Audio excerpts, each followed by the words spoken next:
empreendedorismo, você tem Bripe, quantas empresas você tem? Eu tenho, gente? agora, eu já cheguei a ter 23 empresas. Aí depois eu virei uma chavinha falei assim, ó, só vou focar em negócio que dá pra fazer bilhão.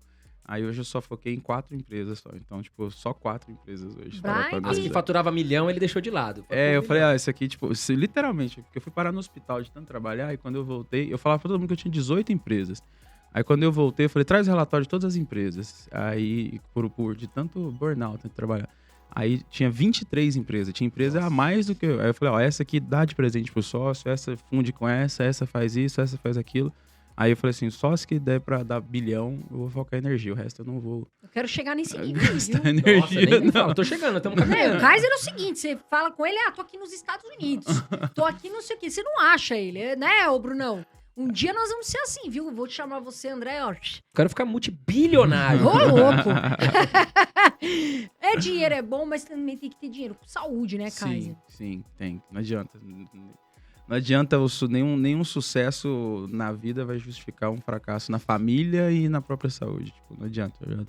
Eu tive que pisar no freio mesmo, senão eu ia enlouquecer. Eu acho que eu não ia estar vivo, mano, se eu continuasse no ritmo que eu tava. Como é que é importante falar da saúde, né? Porque o pessoal trabalha, às vezes dá um problema, né? Igual você falou, umas síndrome de burnout, ansiedade. Burnout, dá tudo. Mano, eu tava pesando 156 quilos, tipo, as roupas que me escolhia, né? Eu que escolhia as roupas mais. Então, tipo, chegava na loja, a roupa que tinha no meu tamanho, eu levava todas. Então, tipo, foi bem, assim, tava bem negligenciando. Só queria saber de ganhar dinheiro. Só queria saber de crescer. E eu tô vendo você falar, tipo assim, da galera do curso de fundo imobiliário. Eu tô pensando, poxa, como eu queria ter aprendido antes. Porque na minha cabeça, eu pensava assim, mano, meu plano de aposentadoria é ter 50 imóveis, né? Então, os meus primeiros dinheiros, eu saí comprando imóvel. Todo mês eu comprava 1, 2 imóveis mesmo. Até que um dia eu precisei de R$1 milhão e eu tinha uns 15 milhões em imóveis. Aí eu vi que imóvel é imóvel, né, mano? Tipo, Vai demorar pra vender. Você só consegue fazer 1 milhão se você estiver disposto a abrir mão de 10 na hora, né? Tipo, aí desde então, já tem mais de, você vê, já tem uns 3 anos que eu tô desfazendo da minha posição imobiliária de brick, né, de tijolo, e convertendo em fundo imobiliário também. Só pra você ter ideia, tipo, a importância de que tu falou do curso também, né, tipo, de fundo imobiliário, tá louco? Tipo, é uma virada de chave também. Ô, Kaiser, me conta uma coisa, como é que você ficou milionário com 17 anos? Foi assim, primeiro, era um contexto, né? Então, o meu primeiro milhão, eu tinha 17 anos de idade, e é interessante contar isso também, porque quando a gente fala desse primeiro milhão, na época que 1 milhão era 1 milhão, sabe? Tipo, nós estamos falando de antes de Minha Casa Minha Dívida, antes de, tipo, as inflações que teve de lá pra cá. Então, tipo, eu lembro que dava pra você comprar, tipo assim, 5 casas, dava pra você fazer muita coisa com 1 milhão. E, tipo assim, 1 milhão de hoje não dá pra você fazer esse tanto de coisa a mais. Eu lembro que, tipo, o que aconteceu? Tipo, eu tinha uma namorada, e ela, só pra contextualizar, né? Eu morava em Minas, eu fui para lá no Rio Grande do Sul, em Passo Fundo do Rio Grande do Sul, porque eu conheci uma mulher no Orkut, na época. E aí eu tinha uma namorada, que é essa namorada que eu conheci na internet, e aí ela acabou ficando grávida, e aí eu fui olhar o preço do parto, o parto era 5 mil, eu tava ali fazendo R$300 por mês, sendo humilhado por sogra, etc. Aí eu comecei a virar noites e noites e noites pesquisando como ganhar dinheiro na internet, só que em inglês, né? Porque eu tinha passado uma parte da minha infância nos Estados Unidos. E aí eu acabei aprendendo, eu descobri uma maneira lá que a galera fazia nos Estados Unidos que chamava tráfego incentivado. Que, tipo, até hoje tem muita gente que nem sabe o que é isso. Que é tipo o tráfego que aceita você falar, anúncio que aceita você falar, pode clicar no anúncio aqui, que você vai ajudar a manter o canal, por exemplo. É proibido, você não pode falar isso, senão você perde a monetização do teu canal. E aí, eu vi que a galera nos Estados Unidos estava fazendo isso. Aí tinha uma plataforma, custava tipo $200, eu convenci o cara a me vender ela por $50 o sistema, e passei uns 2, 3 semanas, assim, traduzindo ela, coloquei ela no ar e comecei a vender ringtones, né, musiquinha de celular, aquele Renata Ingrata, mano, tipo, que era aquele... Só que era monofônico, sabe? Tipo, aqueles toquezinhos de celular. Só que cada vez que alguém escrevia pra pegar um ringtone desse, eu ganhava, tipo, $5. E eu dava pro dono do site, tipo, R$1, R$2, entendeu? Tipo, aí foi aumentando à medida que foi vindo os concorrentes. Foi assim que eu fiz o primeiro milhão. Foi, tipo, rapidão, assim, né? Tipo, foi 100 mil, quase 100 mil, 5 mil no primeiro mês, 100 e poucos mil no segundo, e depois já veio o primeiro milhão. Kaiser, e você conta nas suas redes sociais, sua história, que você também passou por uma falência, no caso, né? Você chegou a 3. perder tudo. 3 falências. Uhum. Como é que foi isso? Porque, pô, você ganhou dinheiro rápido, e depois você quebrou. Como é que é a questão do empreendedor para ele conseguir se levantar? Conta um pouco. Porque tem muita gente que acho que deve estar nessa situação, cheia de dívida. Muita gente Pós- manda mensagem me falando Que a isso. gente passou agora em 2020, 2021, enfim. Primeiro que o que aconteceu é que as pessoas falam, é o contexto de qual eu ganhei o meu primeiro milhão. O contexto que eu ganhei meu primeiro milhão foi um contexto muito assim, só para contextualizar. Quando eu tinha 2 anos de idade, meus pais foram para os Estados Unidos. Então, falavam comigo, com a criança de 2 anos de idade, papai e mamãe foi ganhar dinheiro. Então, eu não sabia o que dinheiro é, mas sabia que era mais importante do que eu. Então, tipo, a vida inteira eu fui ouvindo, tipo, o quanto que o dinheiro era importante, Aí, quando eu cheguei no Rio Grande do Sul, eu tive uma ex-sogra lá, que ela era meio racista, ela falava assim, o preto vagabundo que só fica na frente do computador e não sei o que, tá. Então, quando eu ganhei o dinheiro, o que eu fiz com o dinheiro? Eu só fiz merda, velho. Tipo, eu literalmente gastei 1 milhão todinho esfregando na cara da minha ex-sogra que eu não era o preto vagabundo que ficava na frente do computador. Então, tipo, foi por pura negligência e má administração e má gestão mesmo. Agora, você está no topo e você cair, que é, tipo, você perder, aí você tem a chance de você primeiro fazer uma coisa certa. E eu não fiz. Que era o quê? Assume que você quebrou. Muitas pessoas ficam... Que é o primeiro erro de quem quebra é tentar... ninguém pode saber que eu quebrei. Mano, eu falo pra todo mundo hoje. Se eu quebrar, a galera vai ficar sabendo, acho que 1 mês antes de eu quebrar. Que eu já vou avisar todo mundo. Mano, tô quebrado. Porque a primeira vez eu fiquei pegando dinheiro, porque isso aí você tem crédito, né? Você tem tudo mais, para manter o padrão, para que ninguém percebesse, que a minha sogra não percebesse que eu tinha, entre aspas, quebrado. E aí depois eu acabei mudando de cidade para, tipo, eu não queria ficar lá com esse contexto de quebrado. Eu fui morar em outra cidade e que eu fui vir para parar em São Paulo, na verdade, né? Tipo, e foi duro, foi pesado. Na época, aí o meu filho já tinha nascido. Aí eu e a minha namorada, a gente acabou se separando, e aí foi toda aquela loucura, etc e tal. Foi uma coisa bem dura, e eu ficava culpando o terceiro, porque, tipo, pra mim, até então, era, tipo, o sócio tinha me roubado. Eu ficava sempre culpando o terceiro. Até que depois de um tempão, tipo, eu fui ter autorresponsabilidade mesmo, falar, mano, a culpa é minha. Tipo, mesmo se a pessoa tiver me roubado, é porque eu confiei, né? E aí foi que eu comecei a falar, falei com Deus de verdade. Falei, Deus, eu entendi. Tipo, agora me dá uma segunda chance, sabe? Tipo, me dá uma segunda chance pra eu tentar fazer de novo. E aí eu montei meu segundo negócio. Só que aí eu tinha track record, né?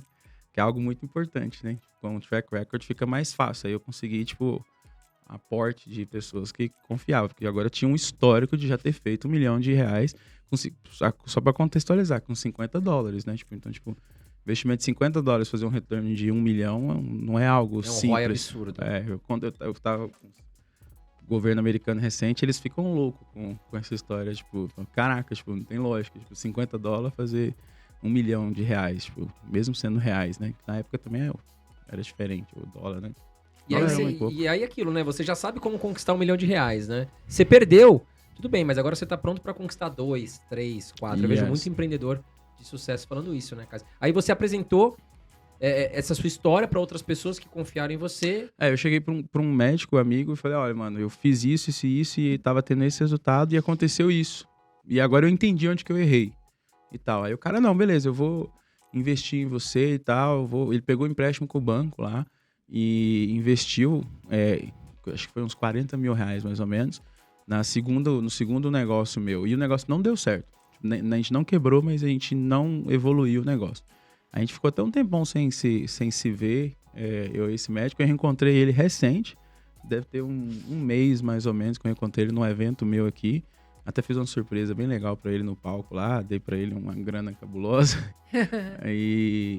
Um agradecimento. Foi, tipo, eu simulei o valor que ele me investiu, se ele tivesse aplicado na melhor aplicação, quanto que daria a correção. E aí eu dei esse dinheiro pra ele, tomei esse dinheiro, então aquilo que você aplicou, corrigido na melhor aplicação que você podia ter feito, e toma mais R$1 milhão isento de imposto. Quanto que deu total?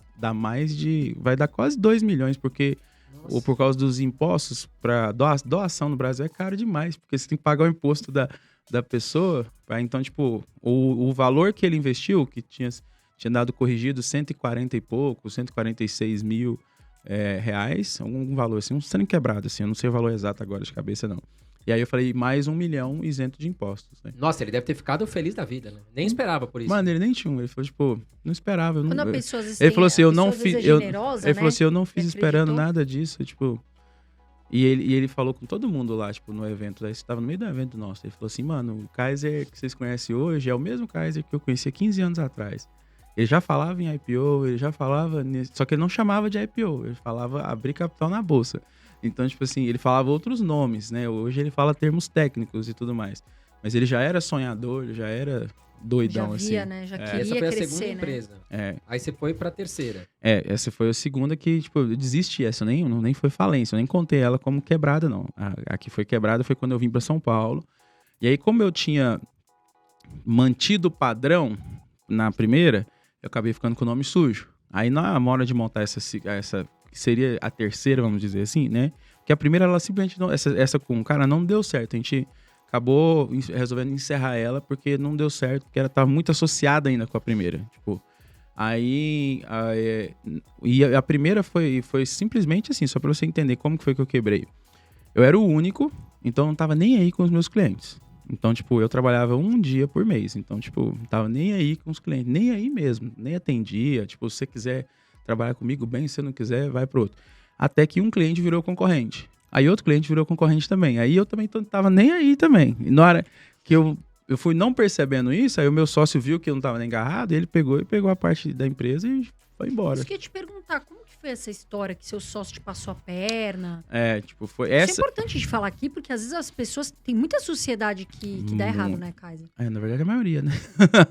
Eu sou sócia do meu irmão aqui, então acho que... Sociedade é uma coisa muito complexa. Tipo, se não for muito bem escrita as regras no início do jogo, depois, no meio do jogo, é complicado. Porque não tem como mais mudar as regras depois que você já tá jogando a partida. Então, e a maioria das pessoas começa a sociedade por afinidade. O meu sócio, só pra você entender, olha como que o cara virou meu sócio. Eu conheci o cara na internet, eu nem conheci ele pessoalmente. Eu falei, mano, eu preciso de $50 pra eu comprar um software americano. Um script americano para poder traduzir ele. Se você comprar, se me arrumar os $50, eu te dou 50% do negócio que eu vou fazer, que pode dar muito dinheiro. Aí ele, eu não tenho os $50 também não, mas eu tenho o LIS, né, o cheque especial. Aí eu falei, beleza. Aí, eu lembro que deu R$98 e alguma coisa. Tipo, não dava nem R$100. Não era nem R$2 o dólar. E aí foi com isso que a gente fez o negócio. Eu não tinha conhecido ele pessoalmente até a gente ter quebrado, pra você ter ideia. Então, tipo assim, ele era maior de idade e eu não. Então, tipo, a empresa estava no nome dele. Então, literalmente, ele não me... É que nem aquele negócio do Tinder, né? Pros olhos da lei, pros olhos do fato, ele não me roubou e ele não me passou a perna. Porque a empresa era dele, não minha. Ou seja, ele continuou a empresa sem você. Ele só tocou o negócio. Tá viva até hoje essa empresa? Lógico que não. Já caiu. Não durou pouquíssimo tempo. Tipo, durou pouquíssimo tempo. As duas sociedades que eu tive, essas crises assim, em ambos os casos, não durou nada depois que... A outra que foi a que montamos em São Paulo, na época do boom das compras coletivas, lembra? Tipo, tinha aquele boom de Groupon, aquelas paradas tudo. Naquele boom lá, ela chegou a faturar, tipo, 4 milhões por mês. E como eu tinha quebrado na primeira e eu tinha ficado devendo pro banco, dessa vez, o que eu fiz? Eu coloquei a empresa em nome de uns amigos. Aí eu falei, mano, vou colocar minha parte no seu nome e tal, tudo certinho, etc, etc. Aí era 6 amigos, né? Tipo, só amigos, brother. Aí um dia eu cheguei na empresa e não podia entrar pra dentro da empresa, não. Ele falou, não é nada seu também, então você tá fora e tchau. Essa foi mais uma empresa? Essa foi a maior. Essa foi a terceira? Essa foi a segunda, de verdade. A segunda, tá. A terceira é interessante, porque a terceira foi assim, ó. Nessa segunda, foi um baque muito pesado. Porque pela primeira vez eu tava sentindo o que realmente era ser milionário e tudo mais, e isso e aquilo. Então, morar numa casa muito boa, porque no Sul nem isso eu fiz, né? Tipo, lá em Passo Fundo nem isso eu fiz. Não mudei de casa, não mudei de nada. Agora, dessa vez, não. Tinha ido pra um condomínio top, tinha feito um monte de coisa legal.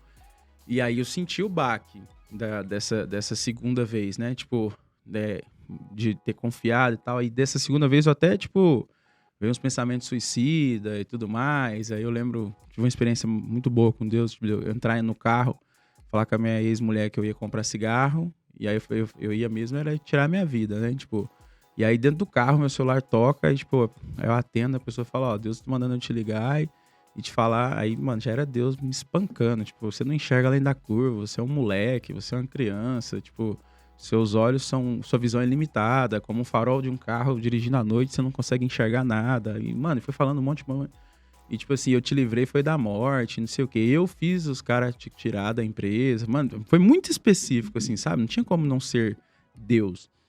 E aí eu lembro de eu só desligar o carro, assim, nem o cigarro eu fui comprar mais, tipo, voltar pra dentro de casa e tudo mais. E aí, nessa época, eu liguei pra minha ex-mulher e falei, olha, eu vou atrasar a pensão um pouquinho, que eu tô apertado e tal. Aí ela, pra me humilhar, ela falou, olha... Algumas pessoas nasceram para ser empresária e outras... Tipo assim, algumas pessoas nasceram para ser patrão e outras para ser peão. E você, com certeza, não nasceu para ser patrão. Então, desiste de empreender. Para com esse negócio. Vai trabalhar para os outros, entendeu? Ela falou, depois de afundar vários navios... Tem até um corte do podcast com o Joel J, que já tem mais de 10 milhões de visualização dessa parte. Que é a da frase que eu falo que eu vou tatuar um dia, minha mulher que não deixa.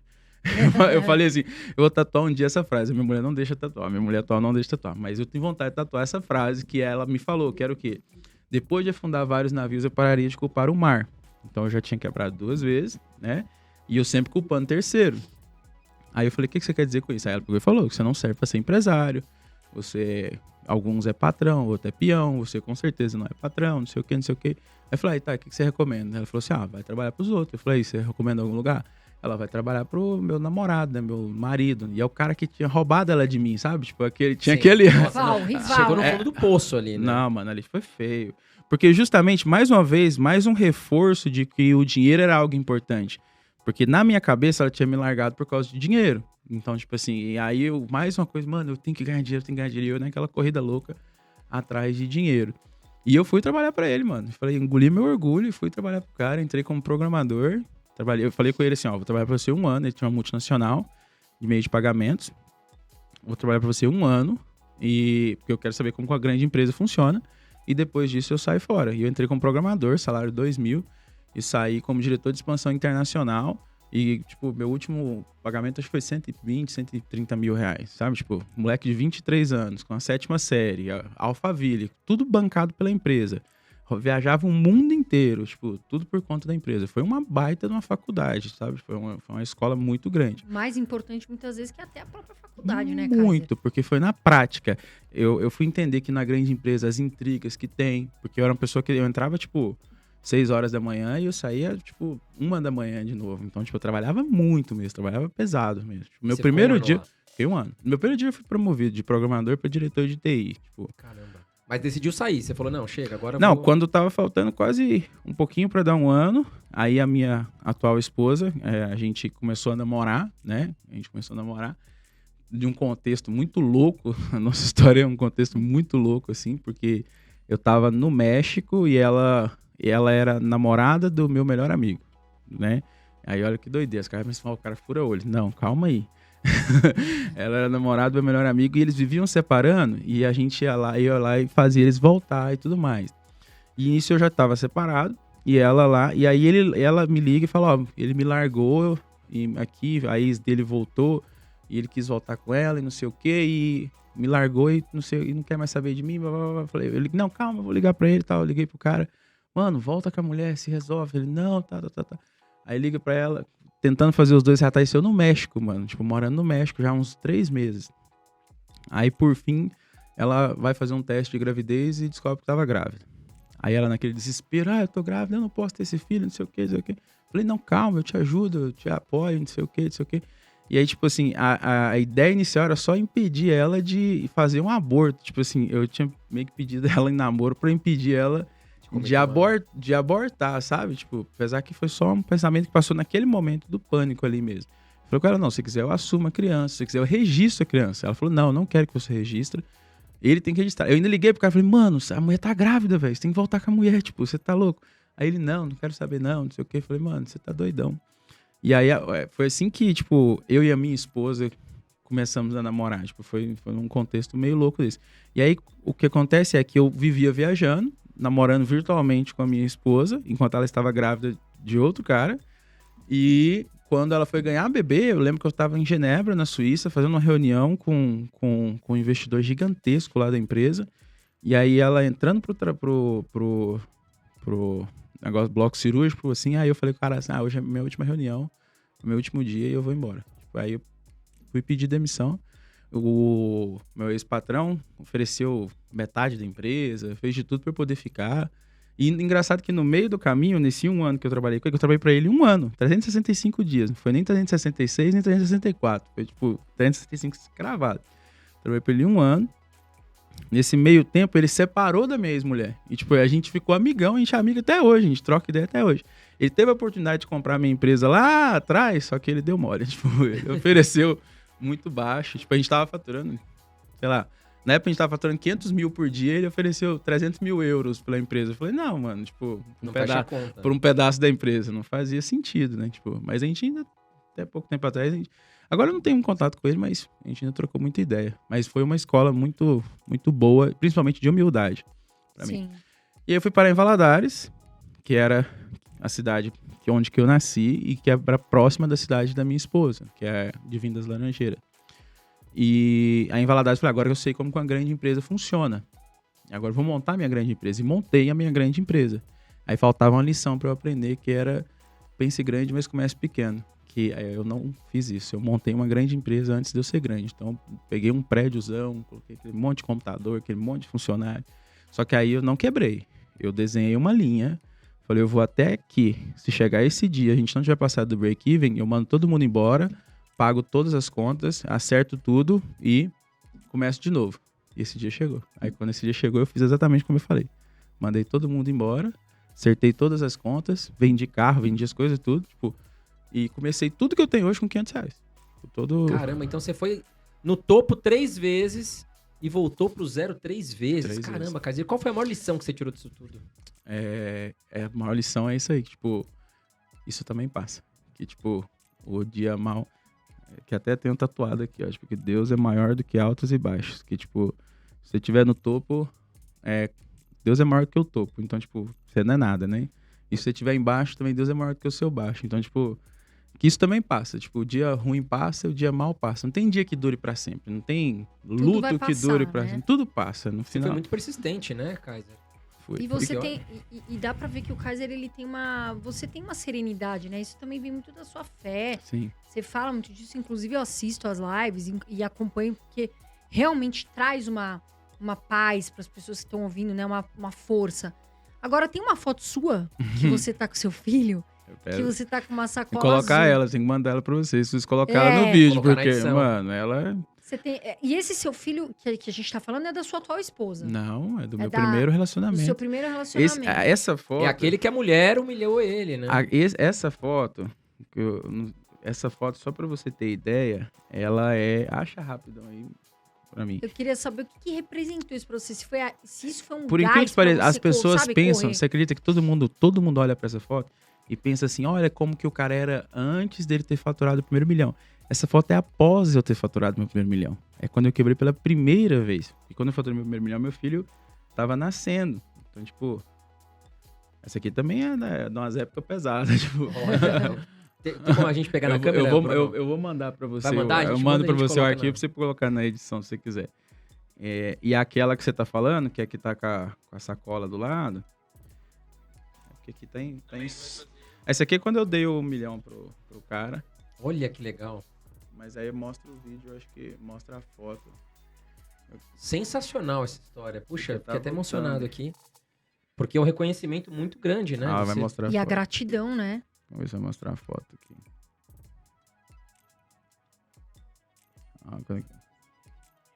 Aí, essa aqui, ó.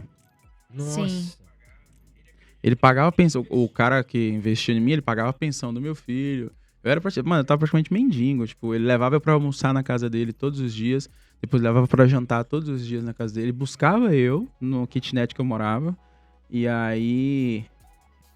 a história é muito, muito linda. Esse tipo é o assim, médico, né? É, o que médico. Que acreditou em você. Poxa, muito legal a história. Então, tipo, ele é uma pessoa que, assim, você acha que se Deus não tivesse colocado ele no meu caminho, eu tinha desistido ali mesmo, sabe? Tipo, não tinha conseguido passar, não.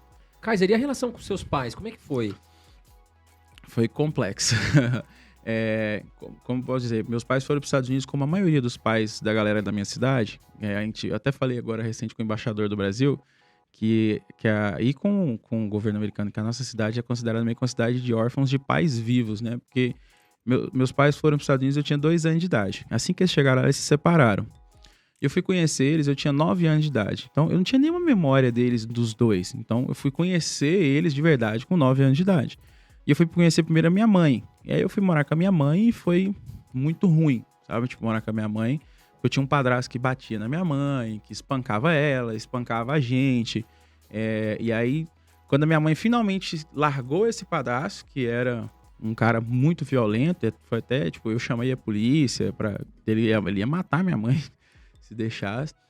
E aí depois ela arrumou um outro padrasto que, tipo, não era violento, mas que fazia coisas piores ainda, que, tipo, que eu conto no livro, que eu conto no negócio. Eu vou falar depois, se vocês quiserem, vocês tiram aqui. Que, tipo assim, o cara, eu ficava, transava com a minha mãe na minha frente, aí saíam, deixava passando filme pornô em casa. Então era bem pesado os tempos que eu morei com a minha mãe.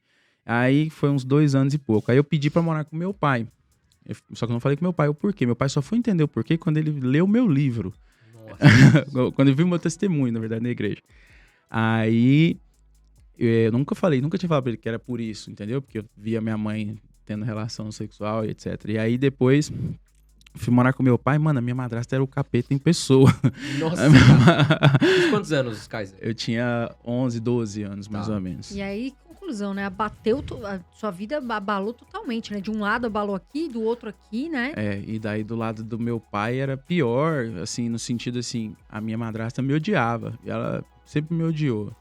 E ela... O que eu fazia? Eu ia pra escola às 7 horas da manhã, 2 horas da tarde, acaba a aula. Aí eu pegava e ficava na rua até da hora de meu pai chegar em casa. Isso que era nos Estados Unidos? Nos Estados Unidos. Tá. Aí eu ficava na rua, tipo, na biblioteca, eu ficava indo... Tinha loja de instrumentos na época, chamava Mars, eu ia na loja de instrumentos, ficava brincando com os instrumentos lá.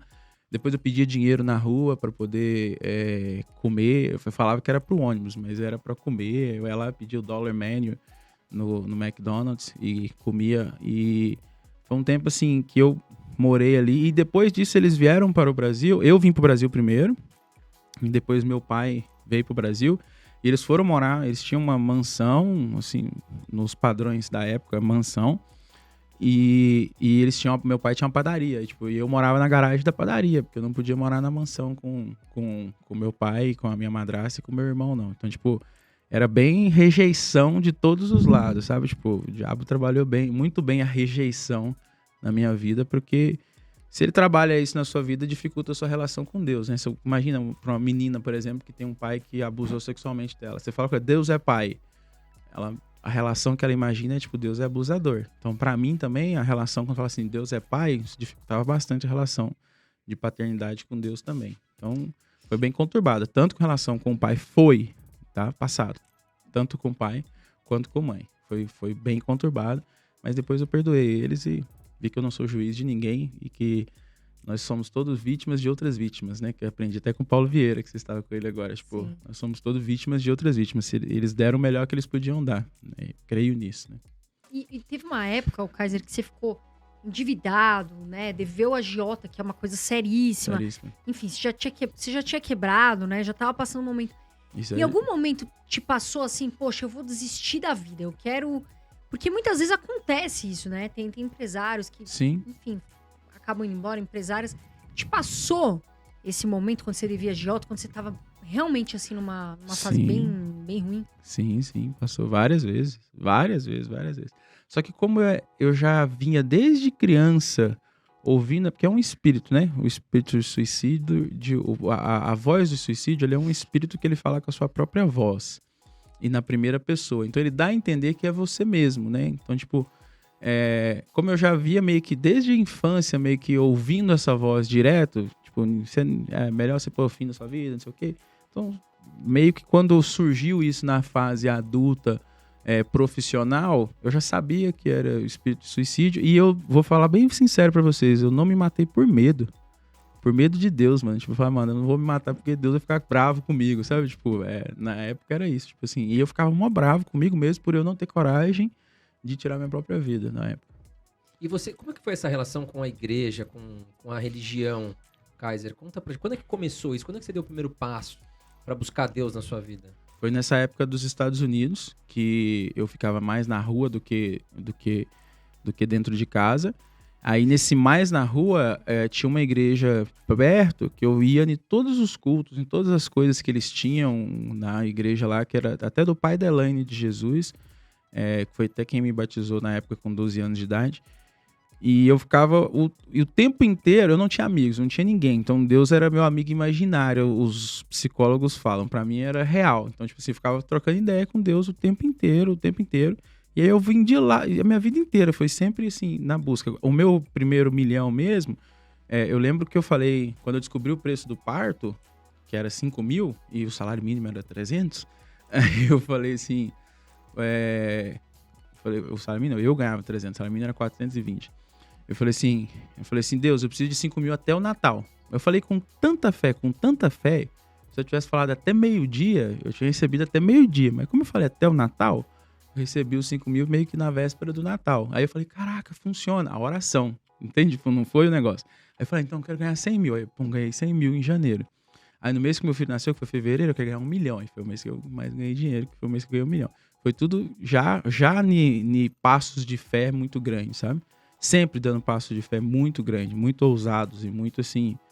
Quando ele fala pra fazer alguma coisa, eu não pergunto muita coisa, não. Tipo, eu só peço... Hoje eu peço confirmação pra eu ter certeza que é ele mesmo, porque eu já fiz coisas achando que era Deus e era homens, né? E hoje eu busco confirmação e uma vez que eu tenho confirmação, eu vou pra cima.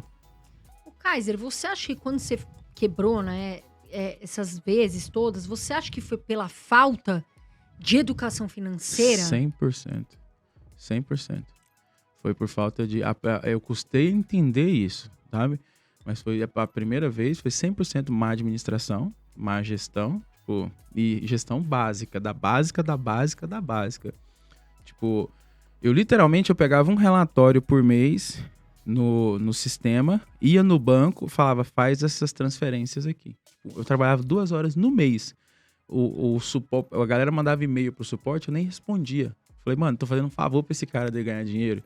Porque as pessoas não ganhavam dinheiro com a internet. Tipo, os caras tinham site, os caras ganhavam R$300 no mês e eles gastavam R$300 pra manter o servidor no ar. Aí com a tecnologia que eu criei, que era os protetores de link, a galera que das antigas me odeia, que era aquele negócio assim, antes de efetuar um download, cadastre o seu celular. Vocês já viram essa telinha, tipo, muito tempo atrás. Aí eles começaram a ganhar, tipo, R$1.000 por dia. Um cara ganhava R$300 por mês, ganhava R$1.000 por dia. Na minha cabeça, eu pensava assim, o cara tem que ser grato, né, mano? Tipo, ele tem que fazer o que eu falar e pronto. Não, é má gestão. Tipo, cliente é cliente. Você tem que tratar o cliente com respeito. Tem que E aí você também faltou você administrar o seu dinheiro também, né? Não, mas minha filha, eu pegava o dinheiro, assim, eu queimava ele. Eu chegava no aeroporto e falava assim, qual que é o próximo voo pra qualquer lugar? Eu ficaria esfregar na cara da minha sogra que eu não era o preto vagabundo que ela tinha falado. Então, tipo, eu ficava tentando provar para as pessoas algo. Então, tipo assim, você sabe, todo mundo que tenta provar algo para as pessoas, ele acaba negligenciando a administração financeira dele. Ele acaba negligenciando a administração financeira dele. É o que a gente fala, o famoso dublê de rico, né? Dublê de rico, exatamente. O famoso dublê de rico. E quando é que foi essa virada de chave? Que você falou, poxa, agora vou cuidar do meu dinheiro, chega. Excelente pergunta. Foi depois que eu já estava com essa empresa atual, com o grupo atual, já faturando mais de 200 mil por mês, e ainda assim estava numa situação financeira ruim. Eu estava sabe aquela situação financeira de viver de contra-cheque a contra-cheque? Aí eu li o livro do Dave Ramsey, Total Money Makeover. Tipo, vocês conhecem Dave Ramsey, né? Sim. Aí eu li o livro dele, Total Money Makeover, que não existia em português, não sei se existe hoje em português, e aí eu sentei com a minha esposa e falei, olha, a gente vai ter que planilhar o nosso dinheiro e gastar todo o nosso dinheiro no papel antes da gente pôr a mão no dinheiro, todo mês. Aí, tipo, e a gente foi fazendo as coisas. Quando eu comecei a fazer isso, a gente devia, acho que uns 70 mil. Uns 6 meses depois, ganhando o mesmo valor, com o mesmo faturamento, com o mesmo tudo, A gente tava comprando a primeira casa e tava aplicando dinheiro, sabe? Tipo, só mudou a administração, não mudou a entrada, não mudou o recurso. A gente só mudou o quê? A gente a gente tinha uma regra de gastar o dinheiro 100% no papel antes de encostar a mão no dinheiro. E aí, tipo, eu tenho até hoje as planilhas, tudinho que eu fiz desde o início lá, tipo... E gastar menos do que ganha, né? Menos do que ganha. Que a gente, às vezes, foi o que você falou, na época da sua né, pra provocar a sogra, exato. Você gastava muito mais do que você ganhava. Não é que você não ganhava bem, mas aí você torrou dinheiro e aí você aprendeu com essa nova fase, anotando que você tinha que equilibrar os seus gastos e ganhos, né? Eu aprendi a fazer orçamento daí, no caso, prévio. Né? Eu aprendi a gastar o dinheiro no papel antes de encostar a mão no dinheiro. Por quê? Porque, por exemplo, a maioria das pessoas mesmo que pensa assim, o que sobrar eu vou guardar. Nunca sobra. Não existe esse negócio de sobrar. Você já tem que programar qual percentual que você quer guardar. Se você não programar, você não vai guardar. E tanto é que, tipo, chegou um momento que eu tava ganhando tanto dinheiro que eu falei assim, amor, a gente não precisa mais fazer as planilhas, não. Agora não tem como mais a gente gastar mais do que o que a gente produz.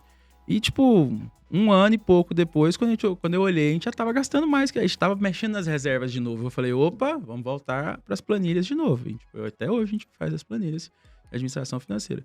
Eu gasto, tipo, 800 mil de cartão de crédito no mês, velho. Então, tipo, tem que fazer a administração certinha, porque se não fizer, dá Agora bagunça. eu imagino que você não ganha de milhas. Eu tenho milhões de milhas. Agora, ó lá, se você quer ganhar uma planilha minha e da Carol de organização financeira, ó lá, o Kaiser falou, tem que se organizar financeiramente. Tem que gastar menos do que ganha. E muita gente não sabe, Carol, quanto ganha e muito menos quanto gasta. Exato. Então escreve aqui embaixo nos comentários. Eu quero ganhar a planilha de organização financeira, tá certo? E aí, nós vamos aí te enviar mensagem para você, te enviando aí como você vai ganhar gratuitamente essa planilha para você começar a se organizar. Agora, Kaiser, voltando aqui para empreendedorismo. Quais são os maiores desafios que você vê hoje para o empreendedor no Brasil? Acreditar nele mesmo. Eu acho que é o maior desafio, porque, por exemplo, hoje temos alguns trilhões de dinheiro disponível para o empresário poder pegar e investir na empresa dele, para ele poder alavancar o negócio dele, e eu vejo o empreendedor brasileiro com medo de alavancar, com medo de acessar o mercado de capitais, usando somente os mercados tradicionais, usando só serviços bancários e não serviços mais inteligentes para poder fazer a alavancagem do negócio dele. Então eu acho que falta muita coragem. Eu acho que o maior desafio hoje do brasileiro é ele entender que, primeiro, dívida não é ruim, é uma coisa assim que eu explico para quem é empresário, e eu aprendi isso de uma maneira assim, visitando uma empresa, um cara que era muito gigante, assim, a rede de academia gigantesca no Brasil, tem até hoje uma rede de academia gigantesca, e eu lhe perguntando das minhas empresas e tal, e eu falando, e ele, nossa, muito bom, muito bom, muito bom. Aí por fim ele falou assim, e quanto você tem de dívida? Aí eu enchi o peito, 0, nem um centavo. Aí ele, você é um idiota, você é muito burro, se a sua empresa dá tantos por cento, cresce a tanto, você abriu 14 unidades em 1 ano com recurso próprio, por que você não tá pegando recurso no mercado de capitais? Por que você não tá pegando, por que você não tá emitindo um debênture e pegando e abrindo 100 lojas no ano ao invés de abrir 14? Entende? Aí eu vejo que a cultura nossa é uma cultura muito medrosa nesse ponto aí de tomar risco, de tomar crédito, de investir, de acreditar e de apostar no próprio negócio. A gente aposta com o nosso recurso. Por exemplo, a minha empresa, ela é 100% bootstrapped. Então, tipo, a gente... Agora mesmo, lá voltando lá de Nova York, o pessoal ficou tudo louco, porque se fosse, ou você cresce rápido, ou você é investido, ou você dá lucro. Você tem que ter um desses 3. E a gente cresce rápido, não é investido e dá lucro todo mês. Aí você fala assim, mano, não faz sentido. Tipo, quebra a tese, quebra a teoria deles. Então a gente aprendeu a crescer com o próprio capital, mas fazendo o quê? Separando, tendo uma planilha. Então só depois que eu coloquei a planilha em prática que eu consegui ter dinheiro, velho. De verdade, não adianta.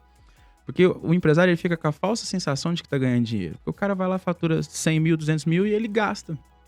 Agora, se ele tem uma planilha, não importa se ele faturou 1 milhão, ele vai tirar o salário dele. Se é 20 mil de salário, ele vai tirar o 20 mil.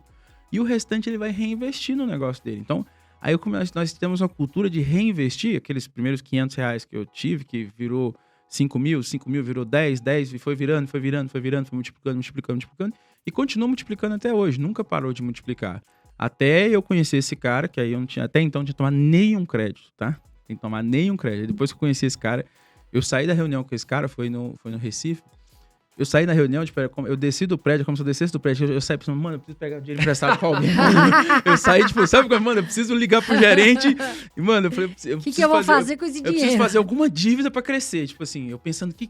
Aí eu cheguei pro meu time e falei, mano, qual que é o nosso plano de crescimento? Aí eles, fazer isso. Eu falei, não. Mas a gente tem 100 milhões no caixa.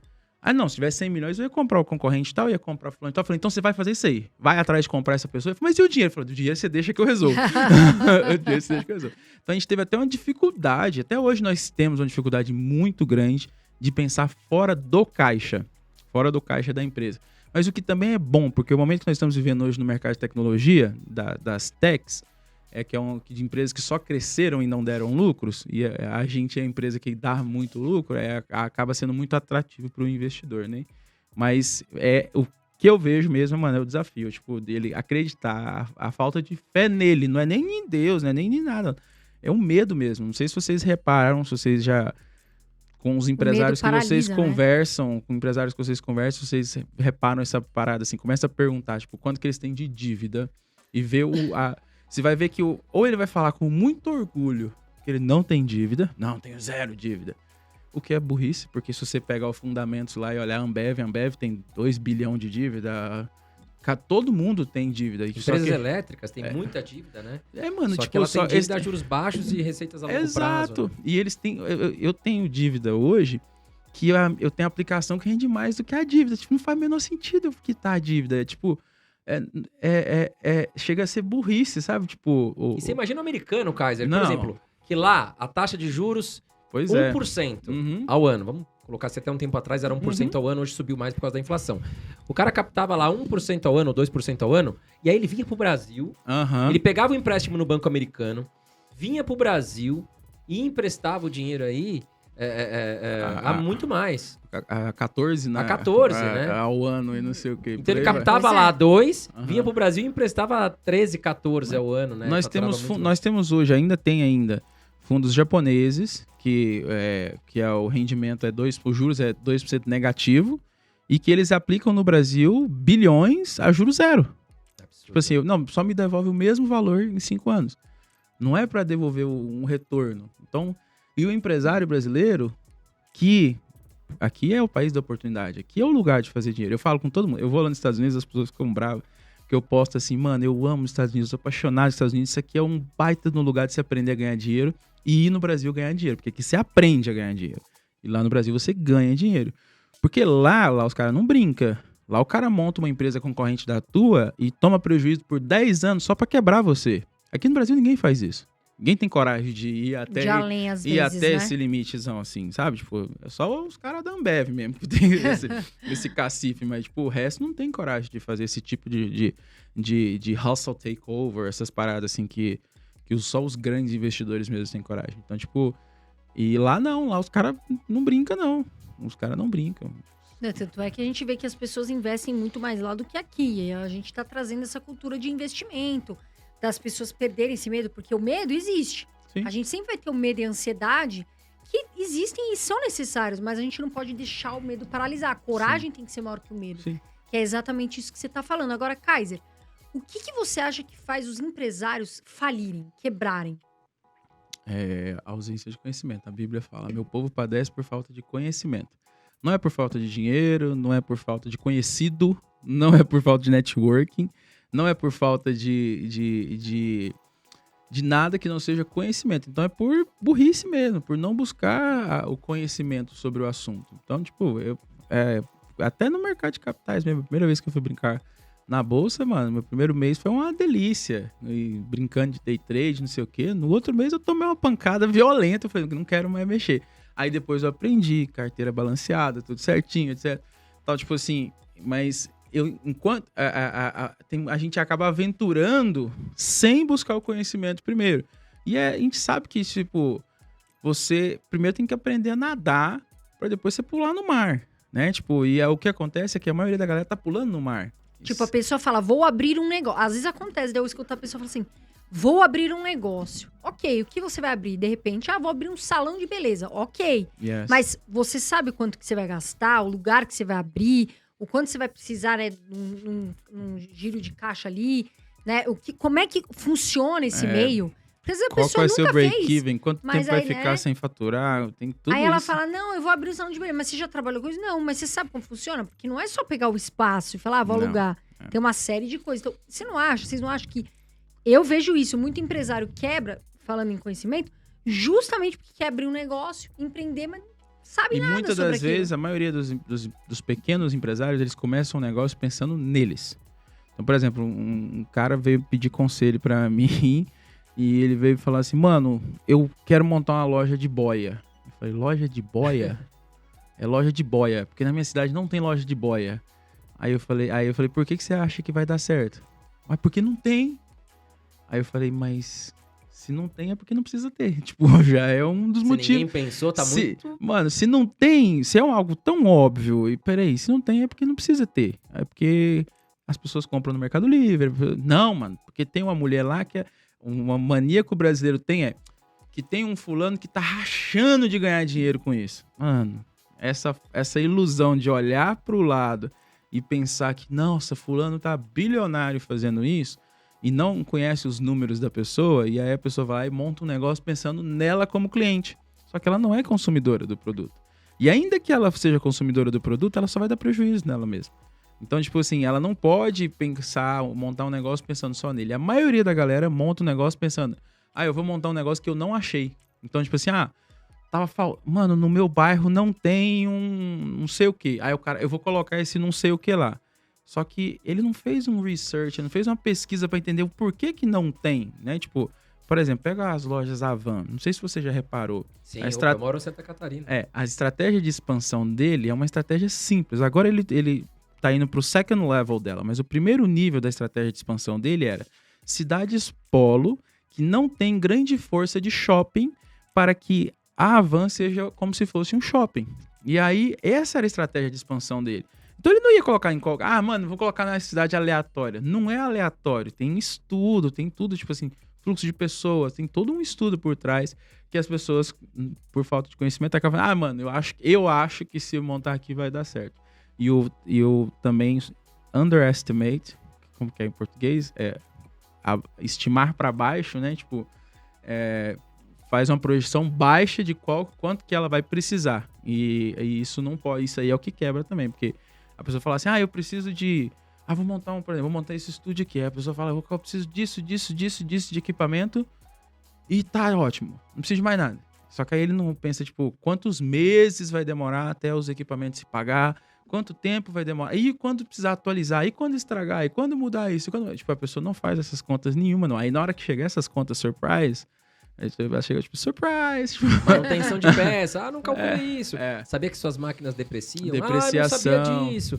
Então tem muita conta, né, A cara, parte que não contábil também, que é uma coisa muito importante. O brasileiro, empresário, não entende nada de contabilidade, infelizmente. E, tipo assim, se ele buscasse conhecimento sobre contabilidade, ele teria um ganho tão grande, tão grande. Eu comecei a estudar contabilidade, eu tenho 7ª série, tá, gente? Então, tipo assim, e eu bato papo com um contador grande e falando de coisas que, mano, eles sofrem pra bater conversa, assim, porque eu não parei. Eu falo com todo mundo que eu saí da escola, mas eu nunca parei de estudar. Então, eu só estudo coisa que é interessante pra mim.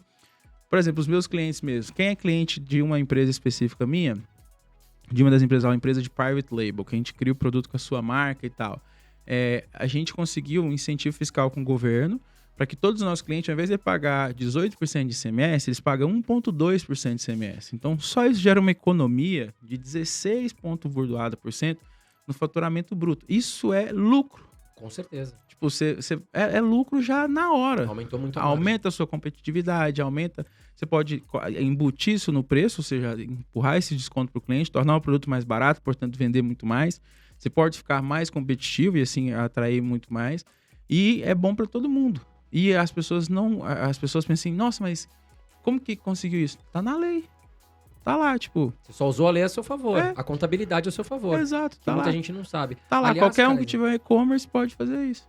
Tem um curso que eu fiz no Sebrae, que é uma ferramenta até gratuita, que os brasileiros não sabem, mas tem muito curso gratuito, que é o governo que fornece pra gente, chama Sebrae. Sim. Então procurem aí na cidade de vocês, tem até muita coisa online, que o Sebrae fornece muito curso de marketing, contabilidade, finanças, gratuito. Tem até um curso que eu fiz faz uns 4, 5 anos, chama Empretec, Uhum. que é um curso maravilhoso para empreendedores que querem começar a montar uma empresa. Dura 8 dias. É muito E top. assim, você vai sair de lá sabendo montar uma empresa. É incrível o curso. Você vai pagar barato. O governo fornece isso justamente para ajudar. É super os subsidiado, empreendedores. é um trem quase de graça. O que não é de Exato. graça é tipo R$100, é um trem Barato, irrisório. porque você vai evitar de problemas lá na frente para começar certo. Porque 50% é estatística. 50% das empresas no Brasil quebram no primeiro ano por má administração. É. Então, tem que estudar. E aí o segundo ano quebra quase que o restante. Tipo... Quase 70%. Agora, Kaiser, uma pergunta aqui. Você já teve um puteiro, um cabaré? Isso é verdade? Ou estamos fazendo pegadinha aqui comigo? Já teve uma loucura que deu dessa disso daí, mesmo, Kaiser? mano. Tipo, teve uma fase minha que foi uma fase muito revoltada quando eu perdi, tipo, não perdi a guarda do meu filho. Quando minha mulher me deixou e eu tinha um negócio comigo que, tipo assim, que eu nunca, como meu pai deixava eu morar na garagem da padaria e ele morava com a família na casa, eu falava assim, nossa, um dia eu vou ter um filho e eu nunca vou deixar isso acontecer com meu filho, não vou deixar meu filho se afastar de mim. E quando eu perdi o meu filho foi morar longe, mano, eu me deu uma revoltada, deu uma despirulitada. Você tava no Brasil já? No Brasil. Tá. Deu uma despirulitada, isso lá com uns 20 anos de idade, mais ou menos. Deu uma despirulitada e eu morando em Campinas, e aí ficava o dia inteiro naquele tatinga. Até que, mano, tava gastando tanto, que eu falei, cara, mano, você quer arrendar essa parada de uma vez? Não, tipo, aí eu arrendei, não comprei, eu arrendei uma casa noturna, vamos falar. Eu arrendei de verdade um lugar. Mas assim, foi por uns 3 meses só também. Falei, não, tô fora, mano. Isso aqui, tipo, não dava lucro. É uma energia que você tem que trabalhar, não, né? primeiro Você com a tem que ter uma energia toda errada. E segundo, tipo, não dava lucro. Aí eu acabei me envolvendo com droga. Acabei fazendo um monte... Porque um abismo vai puxando o outro. Sim. Tipo, é uma corda de... É um corrente que puxa penhasco, as mano. outras, né? Vai vendo aquele monte de coisa tudo junto, assim. Então teve mesmo essa fase. Não é boato, não. E engraçado que eu fiz uma live uma vez... A galera, eu faço live muito cedo e a galera tava me idolatrando na live, mano. Tipo, tratando como se eu fosse Jesus Cristo. Falei, mano, vocês esperam aí, calma aí, que eu sou pecador igual vocês tudo. Aí eu falei, eu vou marcar uma live dos podres. Eu falei, vou fazer uma live que conta todos os meus podres pra galera. Essa live deu o dobro de audiência. Deu, tipo, quase tinha 34 mil pessoas, 6 horas da manhã, Caramba. assistindo a live dos podres. Aí eu contei tudo que eu fiz de errado. Mano, eu já fiz isso, já fiz isso. Contei tudo. E as pessoas, aí tinha gente falando assim, eu sabia que você não prestava. Eu falei, calma que vai piorar. Aí eu contava coisa pior ainda. Calma que vai piorar. Eu contava coisa pior ainda. Aí no finalzinho da live eu falei assim, quando tava quase acabando, eu falei assim, ó, só que vocês têm que entender o seguinte, esse Kaiser que eu contei pra vocês, ele morreu no dia que ele realmente conheceu Jesus Cristo. E o Kaiser que vocês conhecem hoje é o Kaiser com Cristo. Se você tirar o Cristo, é esse o Kaiser que vocês vão ter. Então, tipo, o Kaiser do puteiro, o Kaiser das drogas, o Kaiser da bebida, o Kaiser da farra, o Kaiser da loucura e da putaria. Então, a diferença de um pro outro é só uma pecinha. E aí eu falo assim, ó, você também pode colocar essa pecinha hoje. Aí na live eu falando de tudo, falando de putaria, de drogas, não sei o quê. Nessa live, mais de 5 mil pessoas aceitou Jesus, velho. Você acredita? legal. Nossa, cara, que que bom. É show. muito bom você passar isso pras pessoas, porque às vezes elas realmente falam, poxa, não tenho mais sentido A na pessoa vida. pensa assim, E mano, ela- não tem mais esperança pra mim. E sabe uma coisa que você falou que eu acho muito importante? É a oração quando você conversa com Yes. Deus, sabe? Porque às vezes você chega e fala assim, eu vou no meu quarto Yeah. e eu quero realmente conversar com Deus. E ele tá te ouvindo e você fala aquilo Sim. com tanta fé, você pede com Sim. tanta fé pra ele te dar um caminho que as coisas vão clareando e vão se ajeitando, sabe? E você vai entendendo. Às vezes dói. Às vezes você fala, ai meu Deus, mas tá vindo essa muralha. Mas tem um motivo. E aí você fala, depois você vai lá e fala, poxa, eu entendi minha aula, né? Sim. Agora, uma coisa, mudando de assunto, que eu fiquei curiosa, o que é esse produto? O Kaiser tem história pra contar. Demais. Tem história pra contar. O que é esse produto? Tesão de vaca, que você ganhou muito dinheiro. O que era esse produto? Foi o rapaz? produto que eu gastei os R$500 que eu expliquei pra vocês. Lembra que eu falei com vocês que quando tudo acabou no meu terceiro negócio, que eu falei, ó, chegou um dia que eu falei, ó, não chegamos no break-even, mandei todo mundo embora, sobrou R$500. Aí eu falei, mano, tem R$500. O que eu vou montar? O que eu vou fazer o que eu vou empreender com R$500? Aí eu olhei pra uma publicidade. Qual a publicidade mais barata que se existe? Publicidade pornográfica. Por que publicidade pornográfica é a publicidade mais barata? Porque a pessoa que está acessando um site pornô, ela está provavelmente trancada, escondida num banheiro, em algum lugar, e a última coisa que ela quer é comprar alguma coisa. Então, publicidade pornográfica era, na época, tipo assim, 1 centavo, você comprava, tipo, 1000 visitas, entende? Então, tipo, você ganhava muito tráfego. E eu pensei, ok, agora eu preciso de um produto. Aí eu fui no sex shop e falei, mano, qual é o produto mais barato que eu consigo encontrar? Online, assim. Aí tinha um produto lá chamado Gotas Afrodisíacas. Eu falei, legal, agora eu só preciso de marketing, né? Vamos mudar o nome disso aqui. Mudei o nome para Tesão de Vaca. E aí eu comprava o negócio por R$1, R$1,20, e vendia ele na internet começou por R$49,90 e terminou vendendo por R$150, mais ou menos. Mas então o produto era bom, né?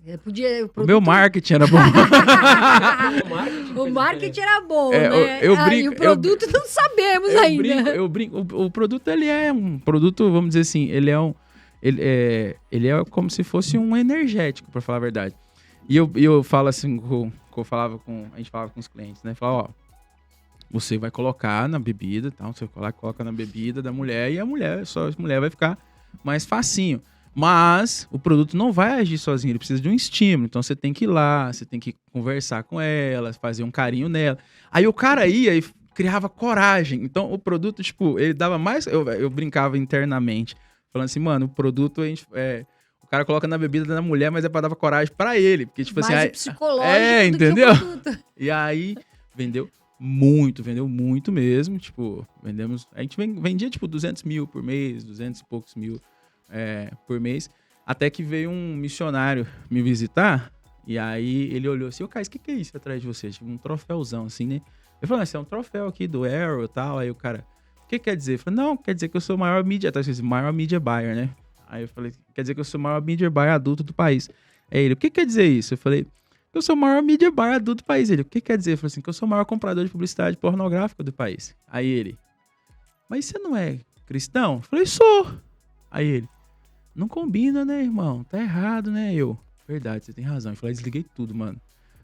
Pull the plug, desliguei tudo. Eu falei, mano, verdade, o cara tem razão.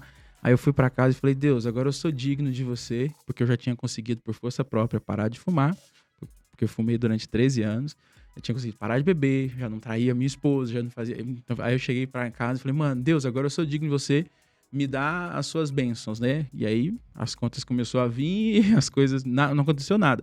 Só que aí eu fui estudar a Bíblia. Aí estudando a Bíblia, eu caí numa passagem que falava assim... As nossas maiores obras são como trapo de imundícia para Deus, que os nossos maiores feitos se compara a Deus a um pano que era envolto na lepra, um pano que a mulher usava durante o período menstrual dela e que depois era jogado fora e que se você tocasse nele você era considerado impuro. É isso que Deus compara os nossos melhores feitos. Aí eu entendi que não era sobre o que o Kaiser fez ou podia fazer, e sim sobre o que Jesus Cristo havia feito há 2000 anos atrás. Aí eu lembro de eu ter feito essa oração aqui, eu falei assim, Senhor, desculpa, mas a única coisa que eu sei fazer hoje é trabalhar com tráfego adulto. Eu vou voltar com Tesão de Vaca, eu vou voltar a trabalhar com tráfego adulto, até se eu me der um negócio que não desonra o seu nome. No dia que o senhor me der um negócio que não desonra o seu nome, nesse mesmo dia eu paro com tudo e eu viro a chave para esse novo negócio. E eu voltei pro negócio em paz, totalmente em paz com Deus, tipo, sem treta nenhuma, coração 100% puro, tipo assim, sem nenhuma religiosidade, porque a religião faz isso com você, tipo assim, ela, você tá errado, tipo, você é pecador. Eu voltei totalmente em paz com Deus, sabendo que era transitório. Eu falei, pedi a ele pra me desse um negócio que não desonrasse o nome dele. E aí, depois de um tempo, uns 2 meses, eu tive o contato com o primeiro produto encapsulado, que foi inicialmente, o primeiro produto encapsulado era um produto de cápsula, como se fosse Viagra, tá? Estimulante sexual, porque já estava no ramo do adulto. E aí depois foi para cápsula de emagrecimento. E aí eu comecei a ir para esse caminho, e aí à medida que fui indo para esse caminho, pra você ter ideia, quando eu desliguei as publicidades do Tesão de Vaca, 1 ano depois ele ainda tinha me dado mais uns 700 mil reais de faturamento só no piloto automático. Aí eu desliguei tudo, tipo, as pessoas que já tinham o link compraram no próprio, direto da página, tipo assim, direto do checkout, sabe? Aí eu desliguei tudo mesmo. Aí eu mandei até o estoque, eu mandei jogar fora. E até hoje a marca é minha e tudo mais. Já me ofereceram grana por ela, já fizeram uma porrada de coisa. E tipo, não, eu fiz Desliguei. E aí você começou a trabalhar com cápsula de emagrecimento. Aí eu comecei com cápsula de emagrecimento. Aí o que aconteceu? Um dia um cara me copiou o meu site. Eu tô olhando no meu Google Analytics. Falei, mano, essa página não é minha. Aí o cara copiou o site inteiro com até o Google Analytics junto. Aí eu falei assim, aí eu lembrei que na minha primeira empresa, eles me copiaram e eu não fiz nada. Aí eu pensei, poxa, eu vou conseguir impedir de me copiarem? Não. Então tá, então o que eu posso fazer? Aí eu tinha lido aquele livro Antifrágil. Falei, bom, se eu não posso impedir o movimento, como que eu posso ganhar com esse movimento? Eu pensei, bom, eu não posso impedir de me copiarem, porque já perceberam que eu tô ganhando dinheiro. E as pessoas, quando perceberem que você tá ganhando dinheiro, eles vão te copiar. É uma dica para qualquer empresário, tá? Eles vão te copiar. Então você tem que estar sempre um passo à frente. E aí eu pensei, bom, o que eu vou fazer? Ah, já sei. Cheguei pro cara que tava me copiando, que tava copiando minha página. Falei, mano, vamos fazer o seguinte, eu te dou tudo. Eu te dou o produto, eu te dou o site, cuido da logística, da emissão de nota fiscal, toda a parte burocrática, você só se preocupa em vender. Quando você vender, eu entrego direto pro seu cliente final, em seu nome, dando suporte, etc, etc, etc. Para você vai ser como se você tivesse vendido um e-book, como se você tivesse vendido um infoproduto. Aí o cara, não, demorou. Aí começou. Aí eu comecei a chegar nos clientes que vendiam infoprodutos, que vendiam e-books de emagrecimento. Falei, mano, é melhor você ter um próprio produto. E aí a gente foi pegando cliente, aí foi assim, a gente cresceu de uma semana, literalmente, de uma semana a gente estava faturando 200 mil no mês, na outra semana a gente estava faturando 1 milhão por dia. Essas pessoas que lançavam e-book, elas começaram a ter a marca própria, é isso? Isso, tipo assim, imagina que você tem um infoproduto, um e-book de como emagrecer. Tá. Aí eu chegava pra você e falava assim, mano, é melhor, ó, primeiro que o e-book, se você compra, se você vende pra ela, pra Carol, se ela compra, ela compartilha com você, ela não te vende, entende? Agora, se você vende um produto físico pra ela, ela fala, olha, esse produto é muito bom, compra um pra você. Então, tipo assim, é muito mais fácil você vender algo físico do que você vender algo virtual, algo digital. E eu falava com os caras do infoproduto na época, falava, mano, você está fazendo aí 50 mil, 100 mil por mês vendendo infoproduto, se você aplicar essa energia para vender produto físico, você tem muito mais vendas e você tem recorrência. Porque quando o cliente compra o produto, ele vai lá e compra o produto de novo, de novo, de novo. E aí, mano, o primeiro cliente disse, não, eu abordei todo mundo foi dizendo não. Aí até que um cliente disse sim, um cara disse sim que eu abordei, e aí a história do boom da cápsula foi assim, o cara disse sim, aí ele falou assim, eu fiz um mock-up do produto, que é a arte virtual, aí ele falou, já pode vender? Eu falei, pro estoque vai demorar 2 semanas pra ficar pronto ainda. Aí ele, você aguenta segurar o suporte? Eu falei, não, tranquilo, já tava acostumado, às vezes atrasar a entrega, então segurar o suporte. Aí o cara falou, vendeu 300 mil num dia. Aí eu peguei e falei assim, posso mostrar o seu resultado para outras pessoas?